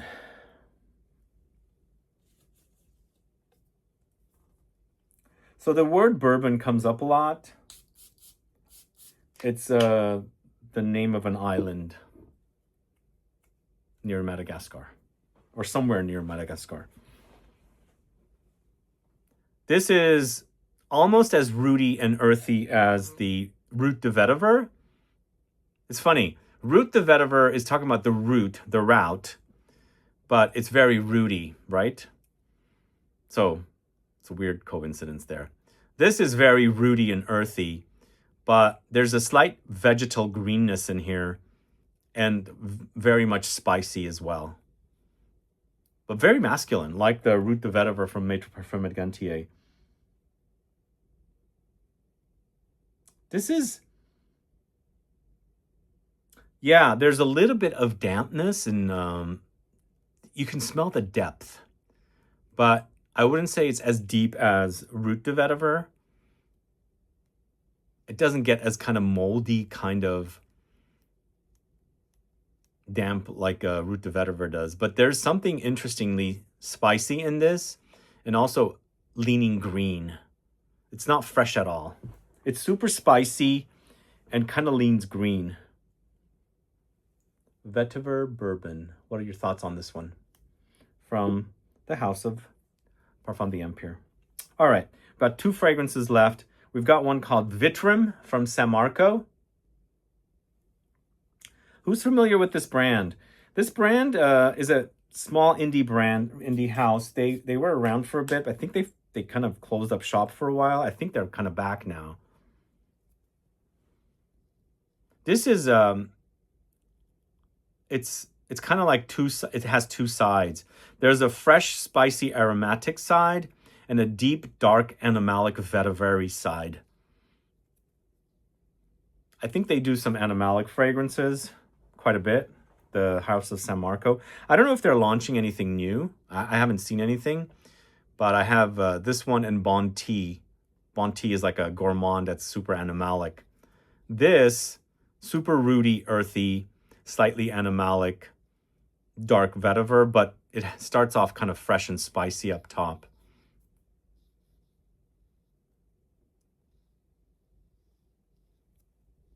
It's a bit medicinal too, I should say. I like the name Vitrum. I don't know what it means. Vitrum by San Marco. Very, very like strong fragrance there. It's an extract perfume concentration. And the last fragrance I'm talking about here today is Zoologist Perfumes Tiger. This is, I think this is, I forgot the name of the perfumer, I'm sorry. Is it Christian Canali? Cristiano Canali? I think that's his name. This one surprised me. I wasn't expecting it to be really great, but surprised me. It turned out to be really great. Just like the Dodo, the Jackfruit editions, totally surprised me. I was like not expecting it to be great. Although I prefer Dodo Jackfruit edition a little bit more than the Tiger, but I'm surprised at how good this is. It's very fresh and bright, but also spicy and earthy. It doesn't get as rooty. I think it captures the environment of the Tiger. Now, it doesn't come off very ferocious, but it's kind of an easy-going, easy-wearing vetiver with spices and maybe some light aromatics. There's definitely a freshness here. It doesn't get super deep and dark. So that's Tiger from the House of Zoologist Perfumes. And that is the last dark and smoky vetiver fragrance. So what do you guys think of this collection of vetiver fragrances? Let me know. Add a comment below. What would you add to this list? Let me know if you like them. If you hate them, do add a comment. Let me find out. And let's move on to the next category. And it is elegant woody vetiver fragrances. All right, now we're off to the elegant woody vetiver category. But do let me know what you've heard about so far in today's video and what you like about it. If you never tried that fragrance, let me know what you think about it. Why do you like the sound of it? And what about the ones that I spoke about that you already wear? What do you like about those as well? Put a comment down below. But again, this is the elegant woody vetiver category. And we're going to start off with Amarud's Lunar Vetiver, this one right here. So I just found out this is created by Jerome de Marino. So I actually really appreciate this guy's fragrances. He does a lot of Nuit Nomade, and he also does a lot of Room Temp 15. I did not know he had created this until I actually did some research and found out. Maybe I did know and I didn't know his name or his creations, but this is a really great, classy, masculine, creamy take on vetiver. It's not very grassy to me. There's definitely kind of a creaminess. It's wearing smooth rather than rough, if that makes sense. But it's in a white bottle, and I don't know maybe if that's subconscious, but the smoothness is out of this world. Like if you think vetiver kind of doesn't have that smooth texture, this one does to me for some reason. It's very well blended. It's got a bit of freshness, but there's a depth about it. But in the end, it's super smooth, and I like that. It wears cozy. Vetiver, I never thought of being cozy, but this one does wear cozy. So this is Amarud's Lunar Vetiver. So next, we're going to a very popular Chanel fragrance called Sycamore. Sycamore is one of Chanel's less exclusive fragrances. And as I was saying earlier, a lot of people think the Encre Noire fragrances smell like Sycamore. I think they do, but I don't think they're identical. I personally think the A la Extreme is more similar to Sycamore from Chanel rather than the original Encre Noire. Because this one has a bit more depth compared to the original Encre Noire, which is super duper linear to me. But in the end, this is a bright take on a deep, classy, masculine, woody vetiver fragrance with that Chanel DNA. Although I should say this is not one of the uber prominent Chanel DNAs, but deep down under there is a light Chanel DNA thing happening. Like you can kind of tell with a lot of their other fragrances, it's a Chanel because they kind of have this aldehydic DNA. At least to me, I get aldehydes, but I don't get it as much here. But it's quite nice. I actually know a woman that wears this stuff. She really, really loves vetiver. I guess she likes more masculine fragrances. And she's kind of more of like a purist. She's French, but she likes the classics or the classic houses. And she used to wear Guerlain's Vetiver because she's from France and she didn't know about the less exclusives until I showed her this. And she went gaga over it. She thought it was too expensive, but she ended up buying a bottle and she's been a fan of it. I mean, there's a ton of vetiver fragrances out there on the market. I think it was because it was Chanel and she's French and it's a French brand. She kind of clicked with it really fast. But I think Sycamore is a great fragrance. All right, next up, going to the house of 8 and Bob. It's Nuit de Megève. There's hardly any left in this. It's a little bit left. You know, they've changed their bottles now. They're a bit more classier, the bottles. This fragrance also kind of reminded me a little bit of the discontinued Vetiver from Dior. It's earthy, spicy, a bit powdery, for sure woody, super elegant. I think this also has a little bit of coffee in the notes. It's good. Reminds me of Guerlain's Vetiver. I love that fragrance. I have a backup bottle of it. It's discontinued, sadly. I'm sorry. I made a mistake. Not Guerlain's Vetiver. Dior's Privé Collection Vetiver fragrance I've been mentioning that 8 and Bob Nuit de Megève reminds me of. But lovely fragrance. 8 and Bob's Nuit de Megève. Let me know if you're a fan of it. Again, as I said, they did change bottles. The bottles don't come like that anymore. I personally like the darker bottles. They photograph better, although reflection still happens. Their new bottles are the ribbed glass-looking bottles. And the juice inside is kind of like the color of the bottles. Now it's clear, but the juice is kind of the similar colors, I think. I think that's what they did the last time I saw their bottles. Up next, going to the house of Frederic Malle. It's Vetiver Extraordinaire, a Dominique Ropion creation. Here's the story with this fragrance. I think my very first introduction with Frederic Malle was Portrait of a Lady. Everything that came after it was a bit of a letdown because it was not as exciting. So also, I was always wearing a lot of Guerlain Vetiver when I first discovered this fragrance. It never took its place. I think a lot of people consider this one of the best Vetiver fragrances. I think it is. I just don't think it's that exciting for me. But in the end, I think it's nicely done. It's spicy, it's woody, it's earthy. It's truly Vetiver. It could also be inspired by Guerlain's Vetiver. It smells a bit like it. I don't look to Dominique Ropion for Vetiver. It just happens that he created this. What do you guys think of Vetiver Extraordinaire? Is it one of your favorite fragrances? Let me know. Add a comment below. I mean, it's good. It's a gentlemanly, classy, elegant Vetiver fragrance. But next, we've got Guerlain's Vetiver Parfum, which I moved to this category. This version, in comparison to the original Vetiver, which is in Eau de Toilette concentration, is not citrusy. That's why I've put it here, because the other one does have citruses quite a bit up top. Here, we don't have much. It's a deeper take on it. It's also, for me, kind of like Vetiver Extreme from Guerlain, which is discontinued. Yep. I kind of like this more than the Vetiver Extraordinaire. First of all, as I was saying, when I first discovered Vetiver Extraordinaire from Frederic Malle, I was already wearing Guerlain's Vetiver. I knew about it, I loved it, enjoyed it. When I smell this, it kind of takes me back to the Vetiver Extreme, which is discontinued. But also reminds me of the original Vetiver. Plus, this is a parfum, so it's super strong and concentrated.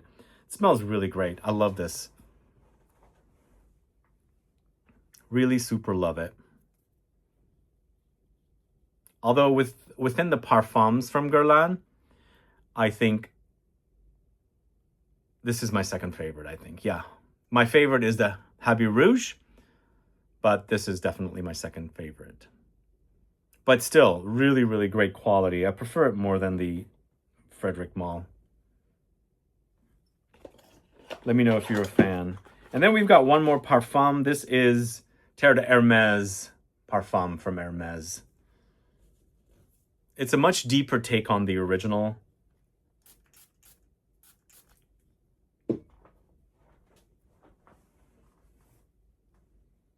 It's pretty much the same fragrance, but I think it's gotten a little creamier, smoother in this version. There's a bit of a stronger peppery spice effect happening. The woods are amplified. And the citruses seem a bit more zestier. There's a friend I had who absolutely loved this fragrance. Loved it. Knew about this was way like, I don't know, maybe almost 13, 14 years. Knew about my love for Terre de Hermès. I had worn the EDT and the Parfum and never really thought anything about it until they discovered the Parfum at the Hermès store. And they were like, I've never smelled anything this good. I'm like, well, where have you been? I've been wearing it. So they love this. I love this one too. I love this version too. But I think the whole entire collection, at least the very first two, the original and the Parfum, the ones that have the work of Jean-Claude Helena are definitely great. And I'm not dissing Christine Nagel, but I did not care for the last year's Terre de Hermès flanker whatsoever. That was a mistake. To me, it kind of felt like the Pasha, the Cartier flanker that came out 3-4 years ago in the black bottle with that smoky vanilla. I felt like that was also a dud. So I guess they're running out of ideas. So next we're going to the house of Laboratorio Olfativo. It's Vetiverso. When you keep bottles out of the containers, these caps go all kind of dull, as you can see, which is a disappointing thing. That's kind of why I like having them in boxes, but the boxes take up way too much room, sadly, here in the studio. So Vetiverso, once again, it's vetiver. You can totally pick it out, but it's not anything like I've smelled that I've spoken about so far. It's got a spicy kick. It's got a citrusy edge. It makes it a bit fresher, but there's definitely a darkness and a little bit of, I should say a little bit of darkness and a strong woody character in the base. But there's definitely a spice zing up top. Well, there's citruses for sure, but I feel like the zest zing is coming from spices. Super classy, I think.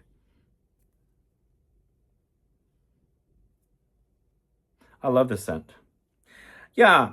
I think also doing this video of vetiver fragrances, maybe it might ignite my passion for vetiver a bit more, because I've been kind of bored of it. But going through all these fragrances is not only great for you guys to see what I'm going through, but also for me to see what I've forgotten about these fragrances. But Vetiverso is great. This Laboratorio Olfativo is a great house. It's not It's not distributed very widely, but they do have some great offerings, I should say, if you guys don't know. So next up, we're going to the house of Marc-Antoine Barrois. It's Ensalade. So this does get leathery in the dry down, but it's got that pulpy, fruity, vegetal touch up top with rhubarb. Whoa, why does it smell? Whoa, it smells a bit... It smells kind of... No, this is not good. Why does it smell marine? Whoa, I don't care for that. Whoa. Oh, God. It's kind of sulfuric. Why is it doing that? I don't recall noticing that with this. Whoa, it's got a major mineral quality, which is a bit marine. I don't know why I'm thinking this, but imagine these pieces of rock, not necessarily in the beach, but in a river, and it's not too deep. You can see the rock has all this algae growing on it. There's a smell like that. I think it's reminding me of. I don't know why this is smelling like this. I mean, I could smell the vetiver. Wow. So sometimes fragrances, you don't notice things when you first start wearing it. And I haven't worn this for a long time. I mean, it's only like 4 years old, I think. I think it came out in 2021, maybe 2022. So yeah, it's only around 4 years old. So I hadn't noticed it smelling sulfuric like that, but it's a no-no for me. Let me know if you guys get that with this Ensalade. I really love Ganymede from that house. And of course, I love B683. And I've grown to enjoy Tilia. But that one is a bit off-putting lately. I don't know why. All right, next up, going to the house of Masque Milano. It's Hemingway. Very classy, gentlemanly, elegant vetiver fragrance. There's a freshness here.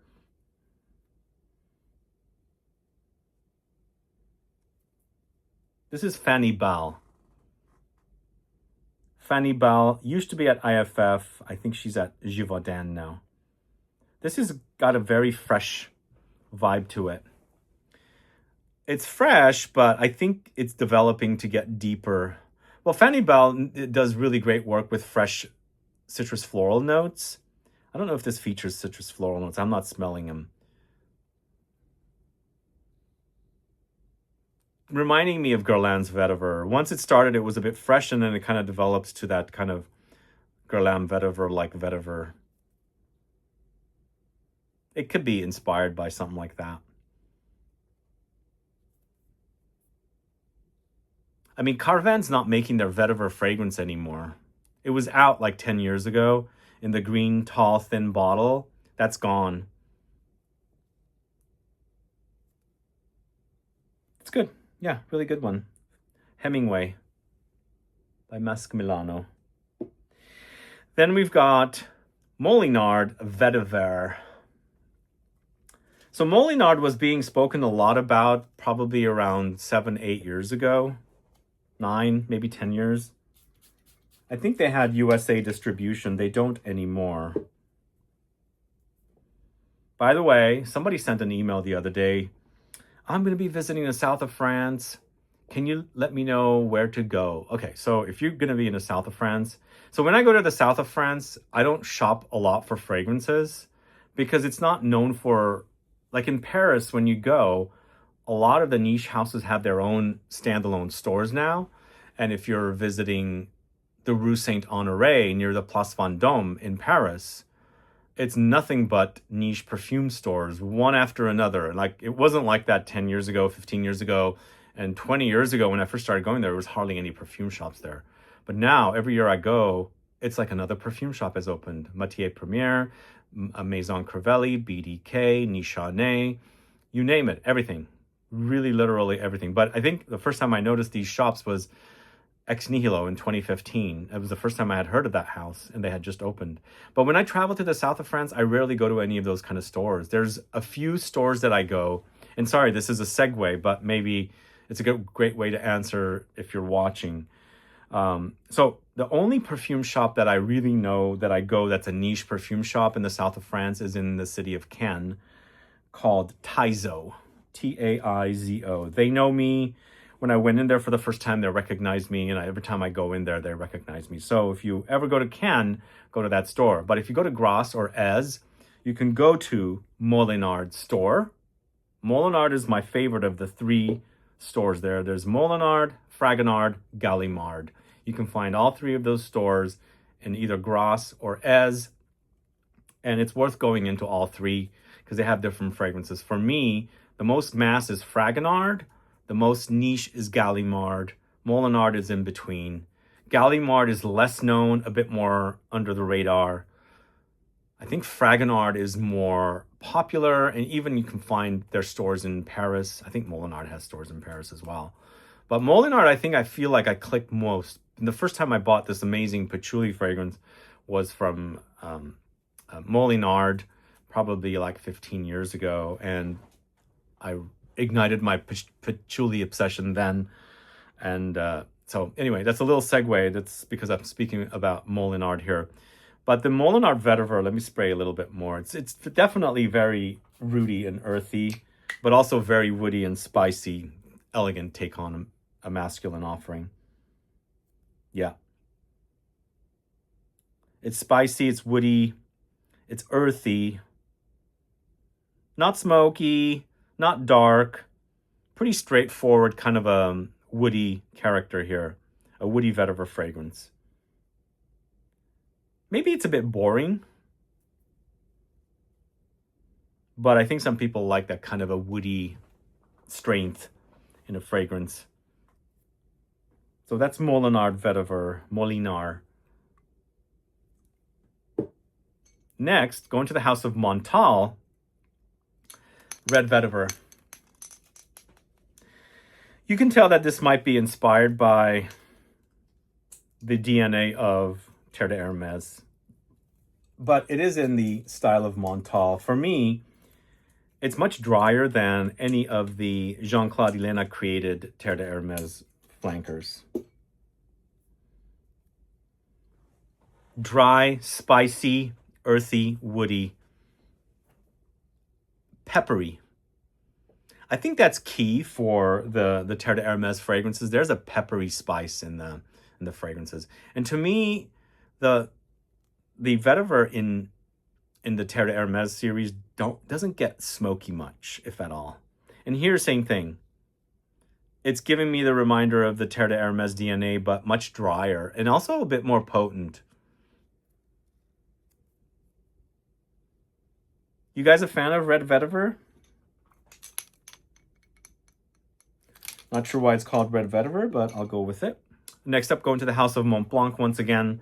It's Vetiver Glacier. So as I was saying in the video for the Mont Blanc fragrances, this is not my favorite.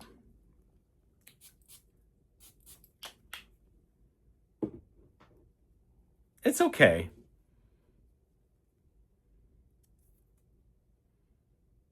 There's a Middle Eastern styling edge to this fragrance. I don't know why I get that.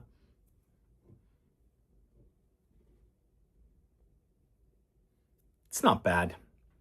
It's not a wow for me. I ranked it at the bottom. But I think this should have fans. There's supposed to be this kind of like ice effect happening, which I think I mentioned in the video. I don't get that with this. Because it's called Vetiver Glacier. I don't get that kind of glacier ice effect. Anyway, Vetiver Glacier from the house of Mont Blanc. Still waiting to get my nose on the new Neroli. I think it's called Neroli Letters. I think that's what it's called. But up next, going to the house of Penhaligons. It's the inimitable William Penhaligon. I love these caps. But the same thing with these. When I keep them out of the box, they get all... The shine is gone, and it just don't look that good. So I have to keep them in the box. This is also very classy. Super, super classy, gentlemanly, elegant, woody offering. It's spicy, it's rich, it's dense, it's bright, but woody, grassy, earthy. Very elegant. This is really, really awesome. Great work.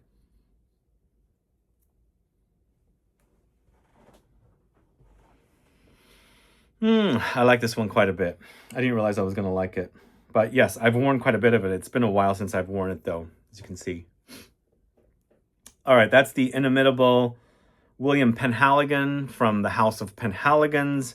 And it's part of the Portraits collection, as you can see up top there. All right, next we're going to the House of Sospiro. It's Basso. Who's a fan of Basso?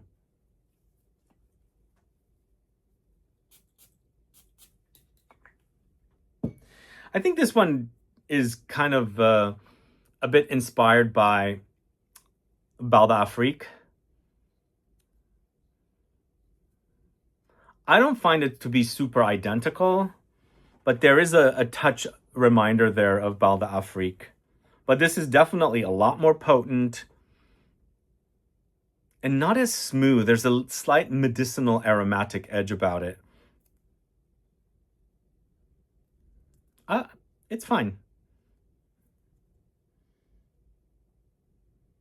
Actually, it's starting to smell quite a... But, you know, yeah, it's reminding me a lot of Bal d'Afrique, but there's something different about it.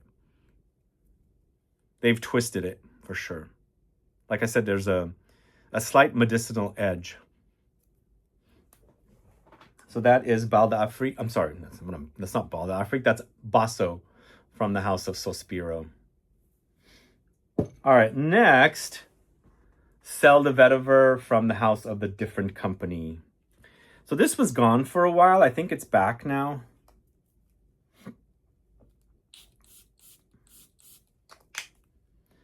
I really enjoy that salty vetiver effect, which you can find in vetiver from Annick Goutal, but it's definitely very prominent here.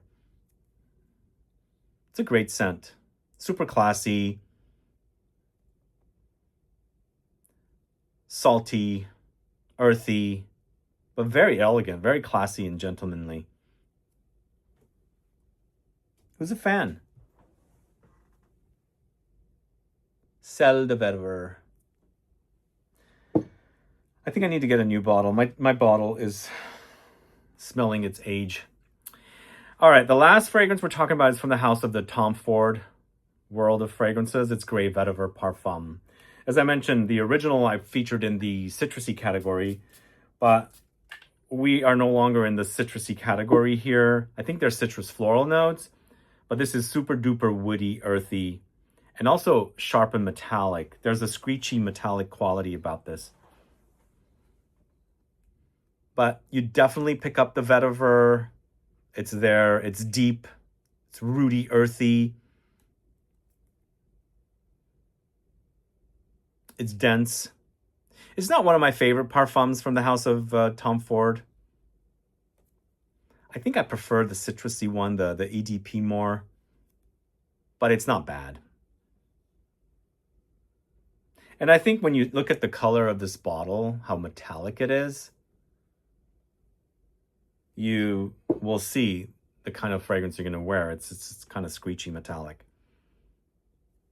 This to me also reminds me more like of Guerlain's Vetiver in comparison to the EDP with the citruses. Maybe I have to do a side-by-side. I can't quite remember that, but this is reminding me more of Guerlain's Vetiver. Anyway, that is Tom Ford's Grey Vetiver Parfum. And that's the last fragrance in this category. What do you guys think of these fragrances and what's missing in this category? Let me know what you would add. Let me know what you love, what you hate, what you want to check out after watching this video. Do add a comment below.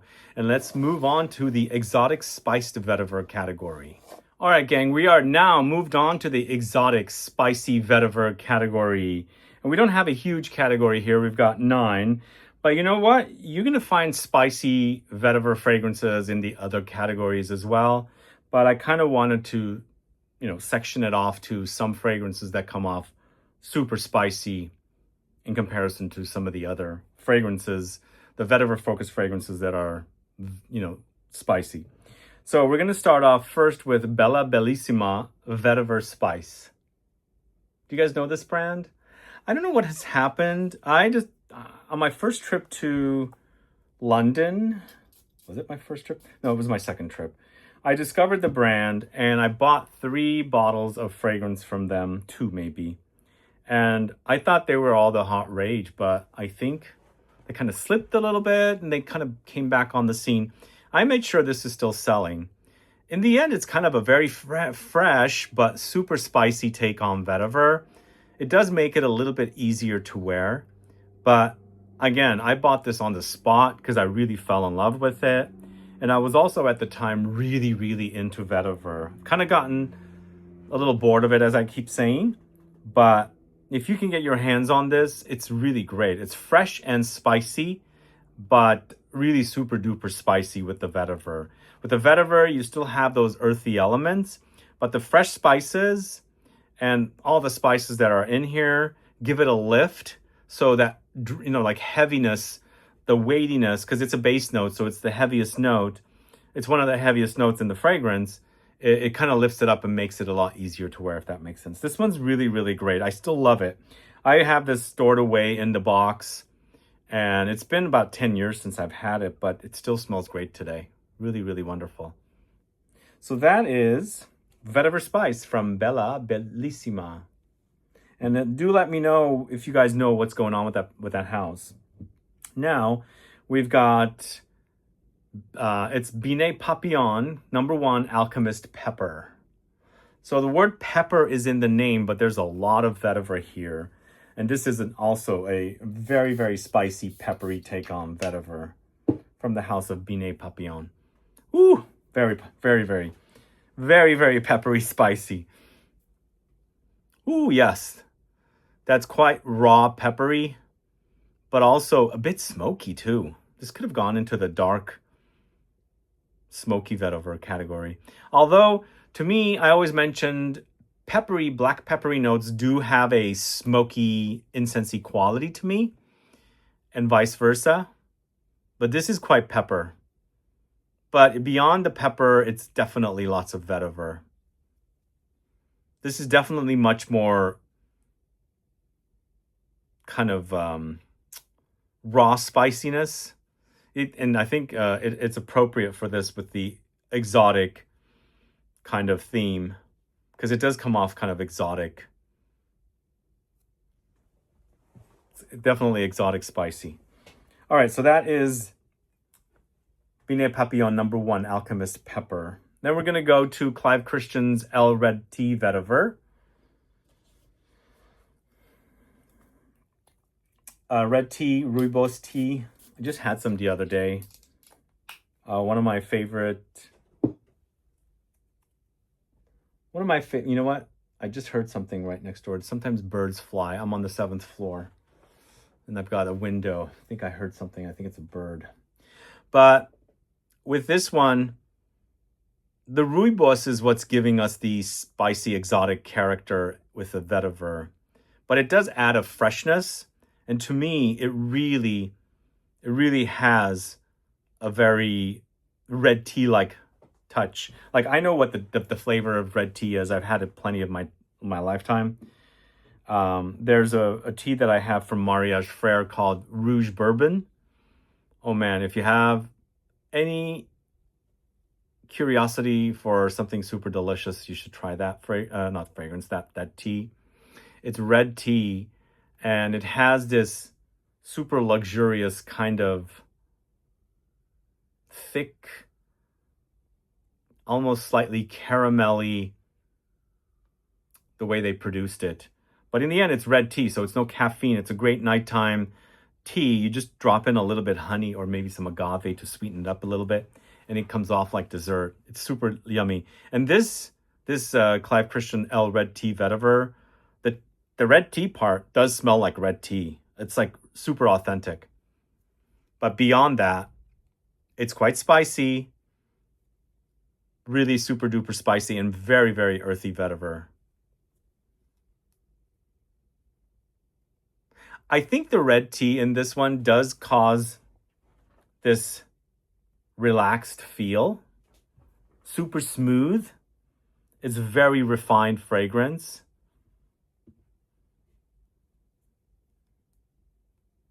That's great. It's a great idea or a theme for a fragrance, red tea vetiver. I give him credit for that one. So that's Clive Christian's L Red Tea Vetiver. Let's move on to a cheaper house, less expensive house called Corez. This is Vetiver Root.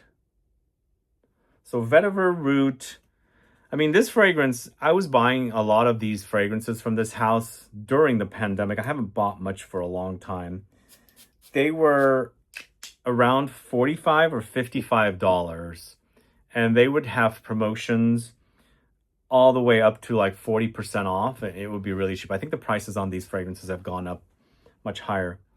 But this is a bit more simplistic take on a very spicy, somewhat exotic take on vetiver.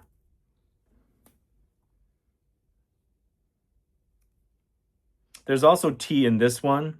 Lots of cardamom. There's also some lavender. I can smell the lavender quite a bit. That adds a bit of a smoothness, you know? Tea also gives it that kind of smooth coziness. Same thing with lavender. Like at night, if you're ever not falling asleep and you have some lavender or oil you have in like an atomizer, spritz it on your pillow or somewhere near your bed. It's definitely calming. But that's kind of what this acts like. Okay, that's Corez Vetiver Root. Then we've got L'Orchestre Parfum Vetiver Overdrive. So I almost had this one in the citrus category, but since we had a huge citrus category, I moved it here because it is super spicy. Lots of spice here. It's zingy, zesty spice. And I think I'm getting that from the vetiver itself. And in combination with like bergamot, I think this bergamot, it's acting a bit more like zingy grapefruit. There's a lot of molecular notes. I think there's ambroxan here. Some other spices and aromatics thrown in. Comes off very sexy. But do you like ambroxan and do you like it with vetiver? Then you should definitely try this one. But it also has that citrusy edge. It's a great combo, I think.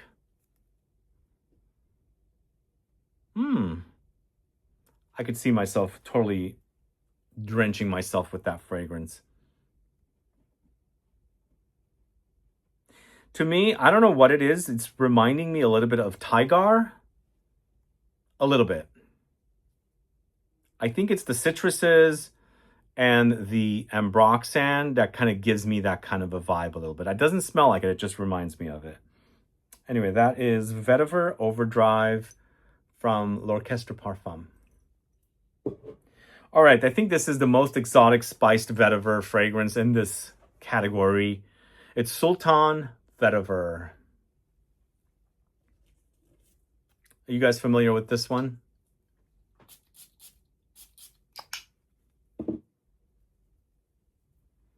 Whew.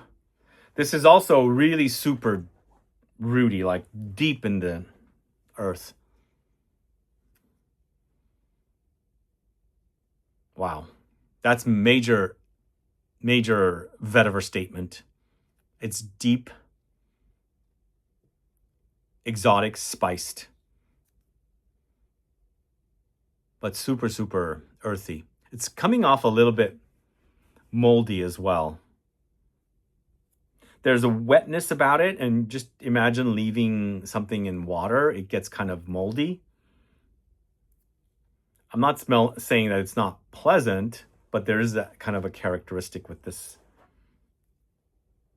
which makes the fragrance a little bit daring. Great scent, though. It's so thick. This is Nishane Sultan Vetiver. So up next, going to the house of Paris Monte Carlo. This is Vetiver Giava. I don't know if they came out with an extract of this one. I keep recommending their Vanita Tahiti. It's super sexy, but I don't think there is an extract of this. Maybe there is, I can't remember though. So this is, on the other hand, quite spicy and very aromatic. It's also quite masculine, and there's a little bit of a nutty effect happening. Now, I don't recall there was a nutty note in this, but this is coming off quite nutty, which is kind of delicious, actually. It's dry. Dry, earthy, slight dampness, very slight, but it's mostly on the dry side. It's grassy, earthy, super, super spicy. And there it goes. Vetiver Giava from the house of Paris Monte Carlo. Let me know if you're familiar with that. And then up next, going to the house of Ormond Jane.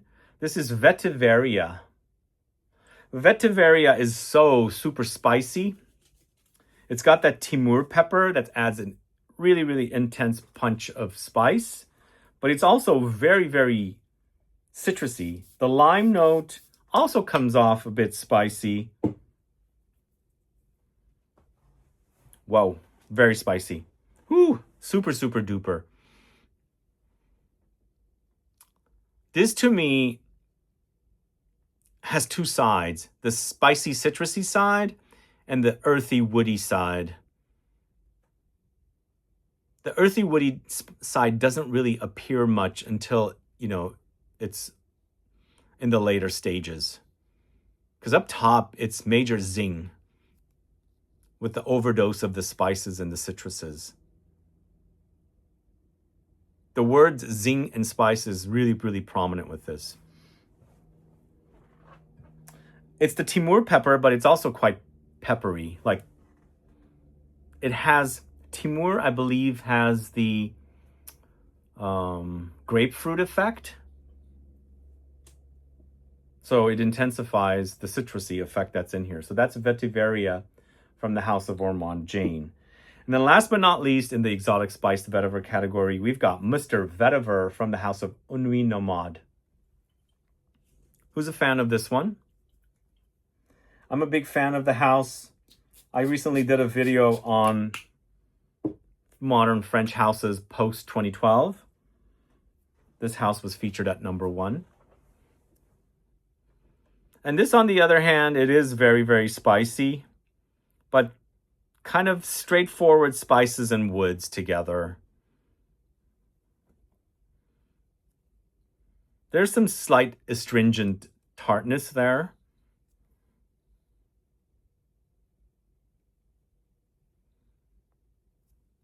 But it's a lot of woods.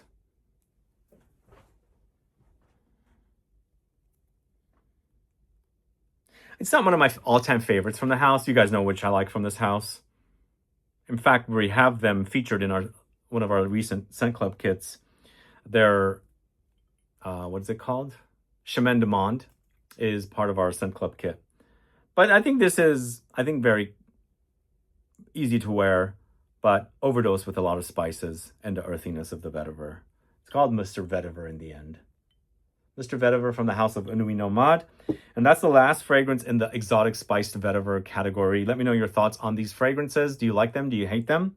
Is there something new that you discovered from this category? And also let me know what you would add to this category. Which fragrances fit this exotic spiced vetiver category? Do add a comment below. All right, guys, a few more categories left and we'll be finished with the video. We are now in the gourmand unexpected vetiver category. And when we're talking about gourmand, these don't go full-on gourmand, but I think I would say these are a bit more gourmand adjacent. A lot of these do have vetiver combined with nutty notes, which is interesting that they have that. But I think it's a trickery of perfumery where they bring out a nuttiness from the vetiver note, and they add the note of what they think the nut smells like. So we've got chestnuts, we've got pistachios, we've got hazelnuts quite a bit. And then we've got, some other vetiver fragrances that are combined with more kind of gourmandesque, warm, vanillic notes. So let's talk about the first one. Going to the house of Caron. It's Aime-moi comme je suis. I remember when this first came out, I really one, because I love the brand Caron, and this was like one of the latest offerings from Caron, because they hadn't launched a men's fragrance in a long time, although they had launched flankers of Caron pour un homme de Caron, but this was a brand spanking new fragrance. So this one does have the hazelnut note in there, so it's quite nutty, but it's also very woody and spicy. There's a freshness about it, and it eventually becomes a bit deeper, not necessarily darker, but I mean, it's got that hazelnut. You can totally smell it. And so, yeah, it's gourmandesque. I wouldn't say it's a full-on gourmand, but having that kind of comforting nuttiness there along with the vetiver is kind of a breath of fresh air, I think. The fact that they've added it or brought out the hazelnut's nuttiness with the vetiver is quite fun. I think it's also very elegant, super classy. You can also find this fairly discounted.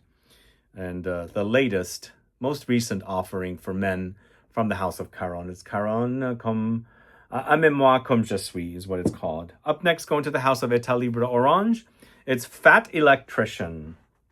Yes, vetiver with, I think it's marron glacé is what they call it, chestnut cream or candied chestnut.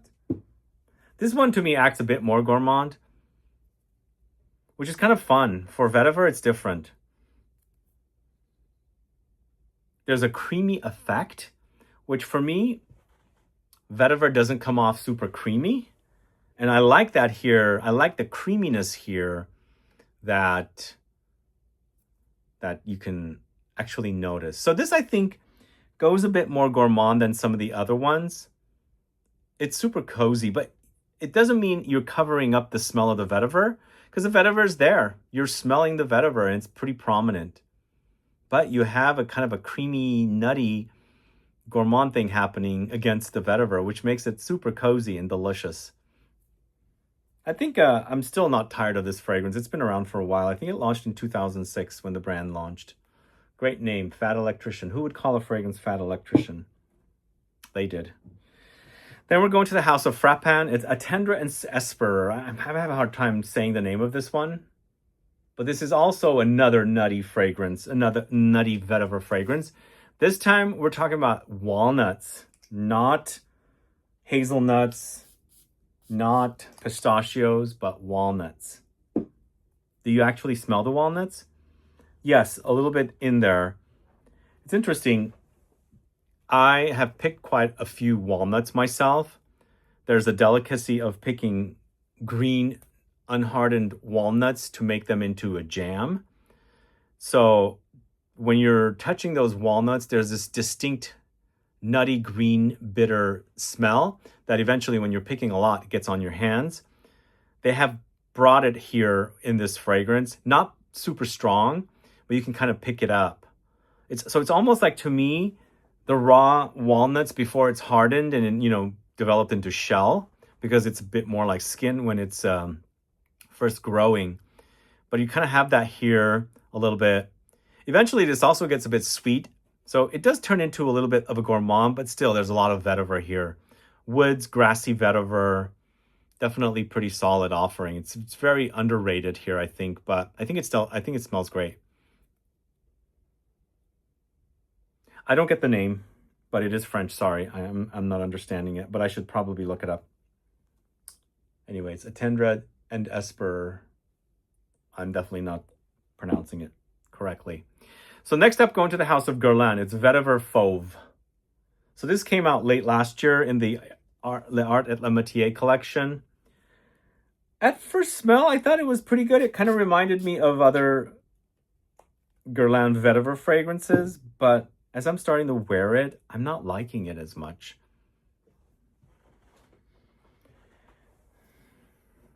There's a fruitiness.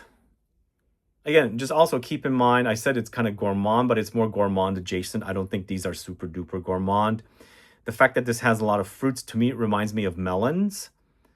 And maybe that's why I don't care for it, because I'm not the biggest fan of melons in fragrances, but it smells like melons. And more like the cantaloupe kind, not the like a watermelon melon. I don't know. What do you guys think of this one? Not my favorite. You guys a fan? I'll stick to Guerlain's Vetiver Parfum. That's the ultimate in mass market. I don't need a luxury collection vetiver that's gone fruity. I don't know. Do tell me. What do you guys think? It's a disappointment. I don't know. At first smell, it was nice, but as soon as I realized it smells like melons, that turned my stomach. Anyway, let's move on to the Hugo Boss, the collection fragrance, Elegant Vetiver.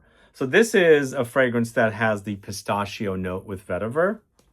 And you really can pick up the pistachio in here.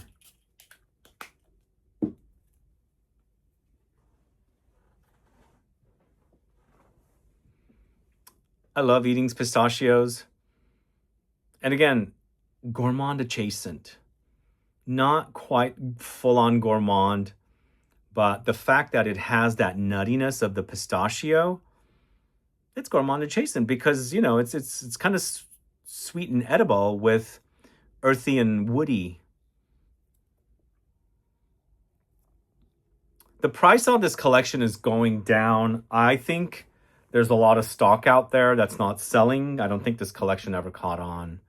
So there's a lot of, you know, this fragrance is probably under $100.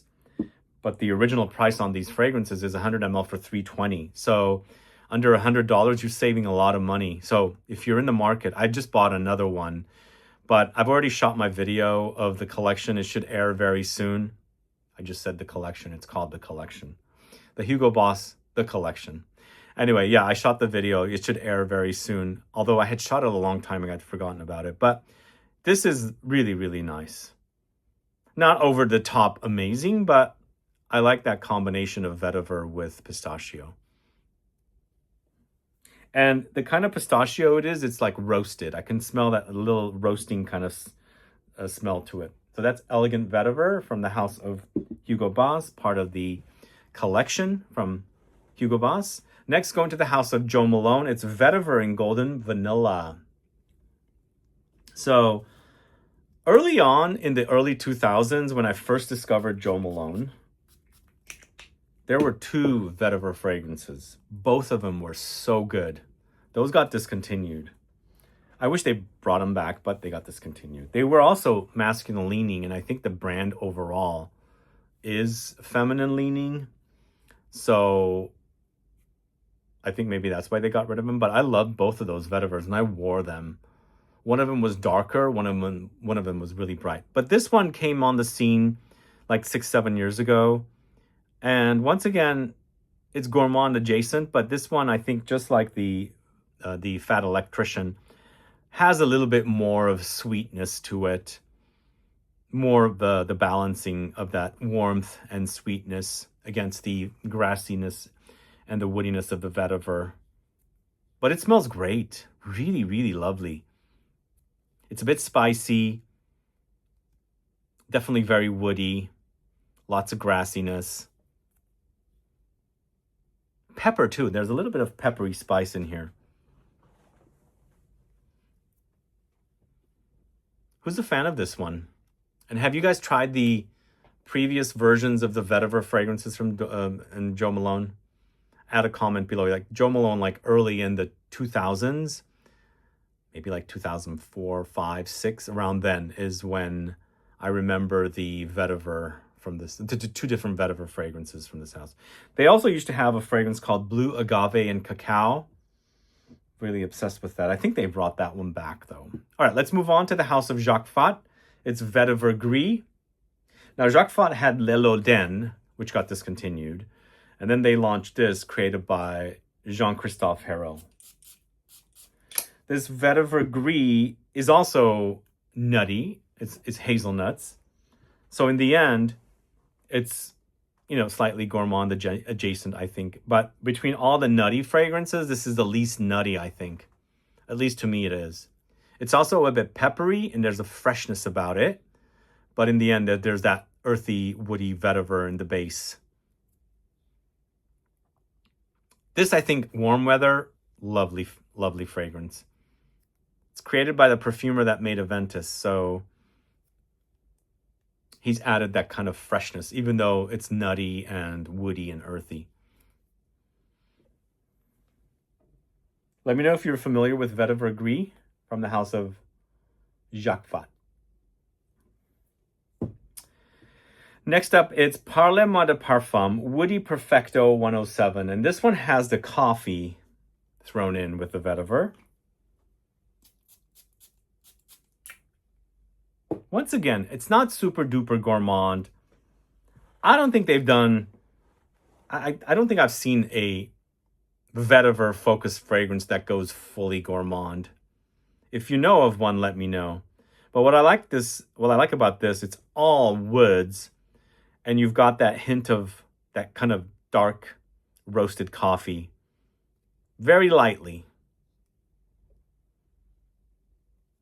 But in the end, it's woods and earthy vetiver. Spicy.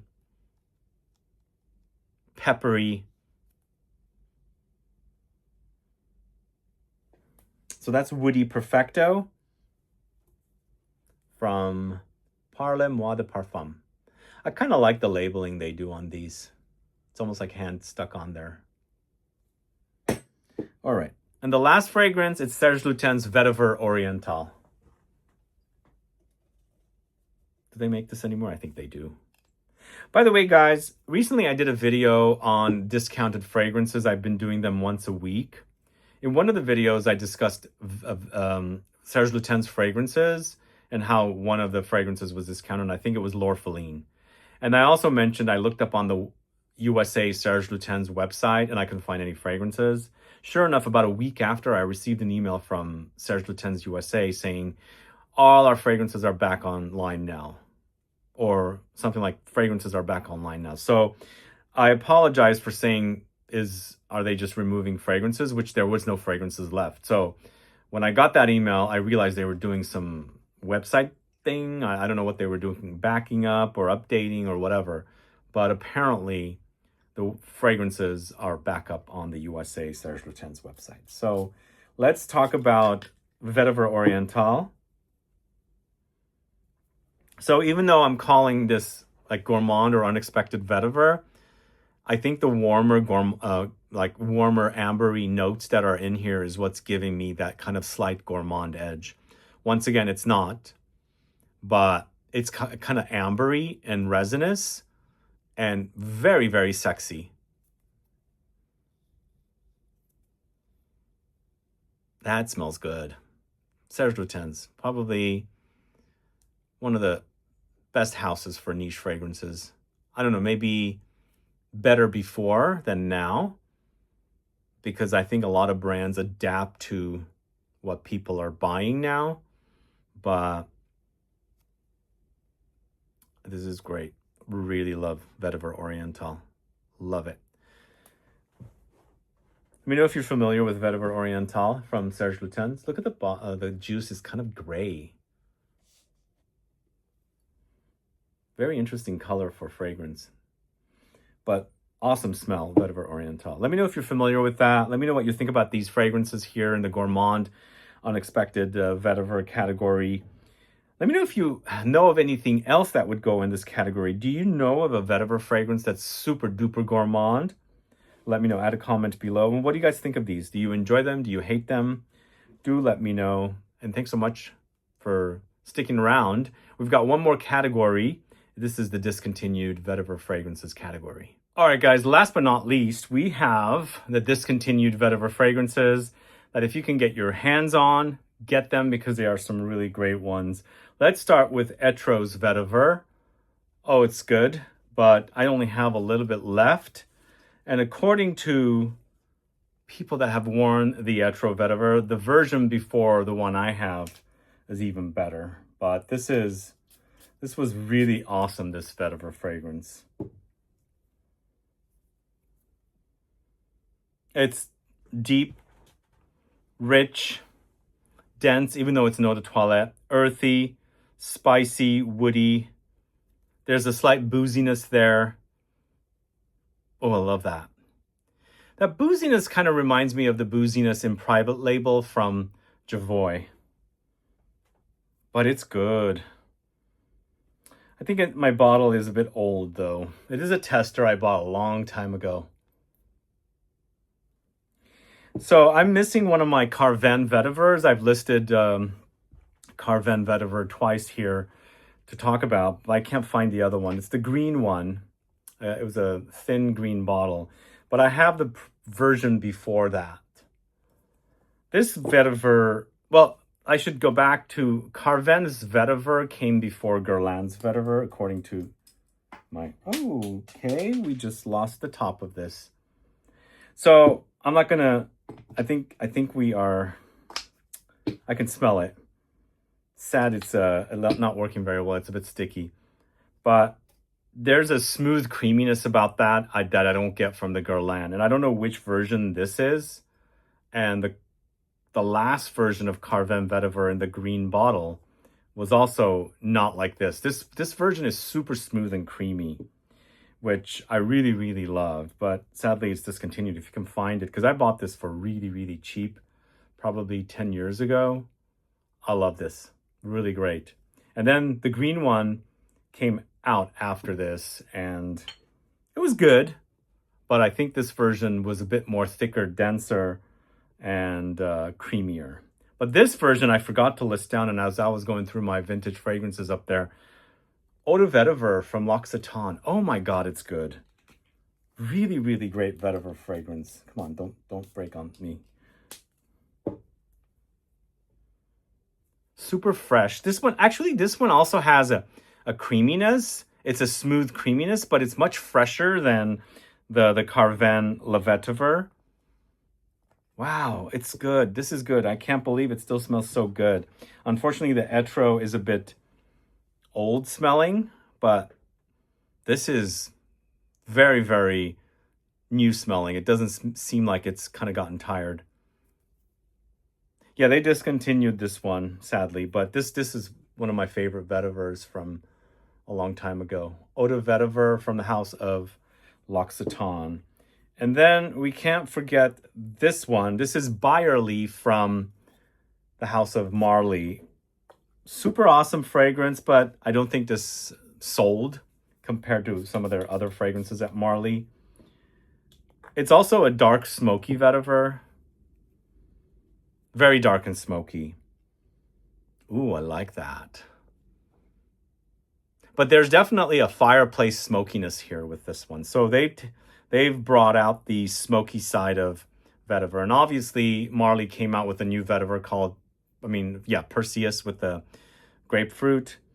But total night and day difference. This is super dark and smoky. I would put that in the dark and smoky category. But it was really great. One of my favorite vetiver fragrances, but discontinued. Then we've got Guerlain's Homme Boisé. Yes, I do have a bottle I can talk to you about. And it's fairly full. It's good. It's just good. This is the Mojito experience. Remember, guys, if you have the packaging and it's a backup, store away in a cool, dark, dry space.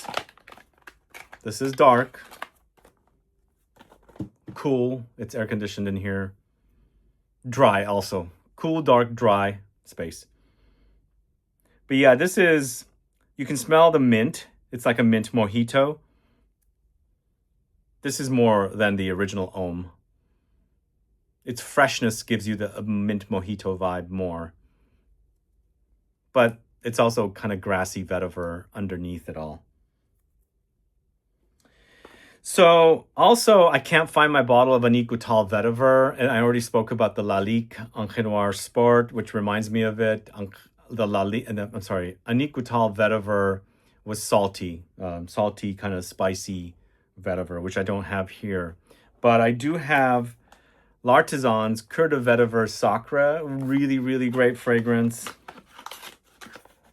This was one of my early finds. I have a almost finished bottle, but this is a brand new bottle. They discontinued this before they switched over to the black bottles.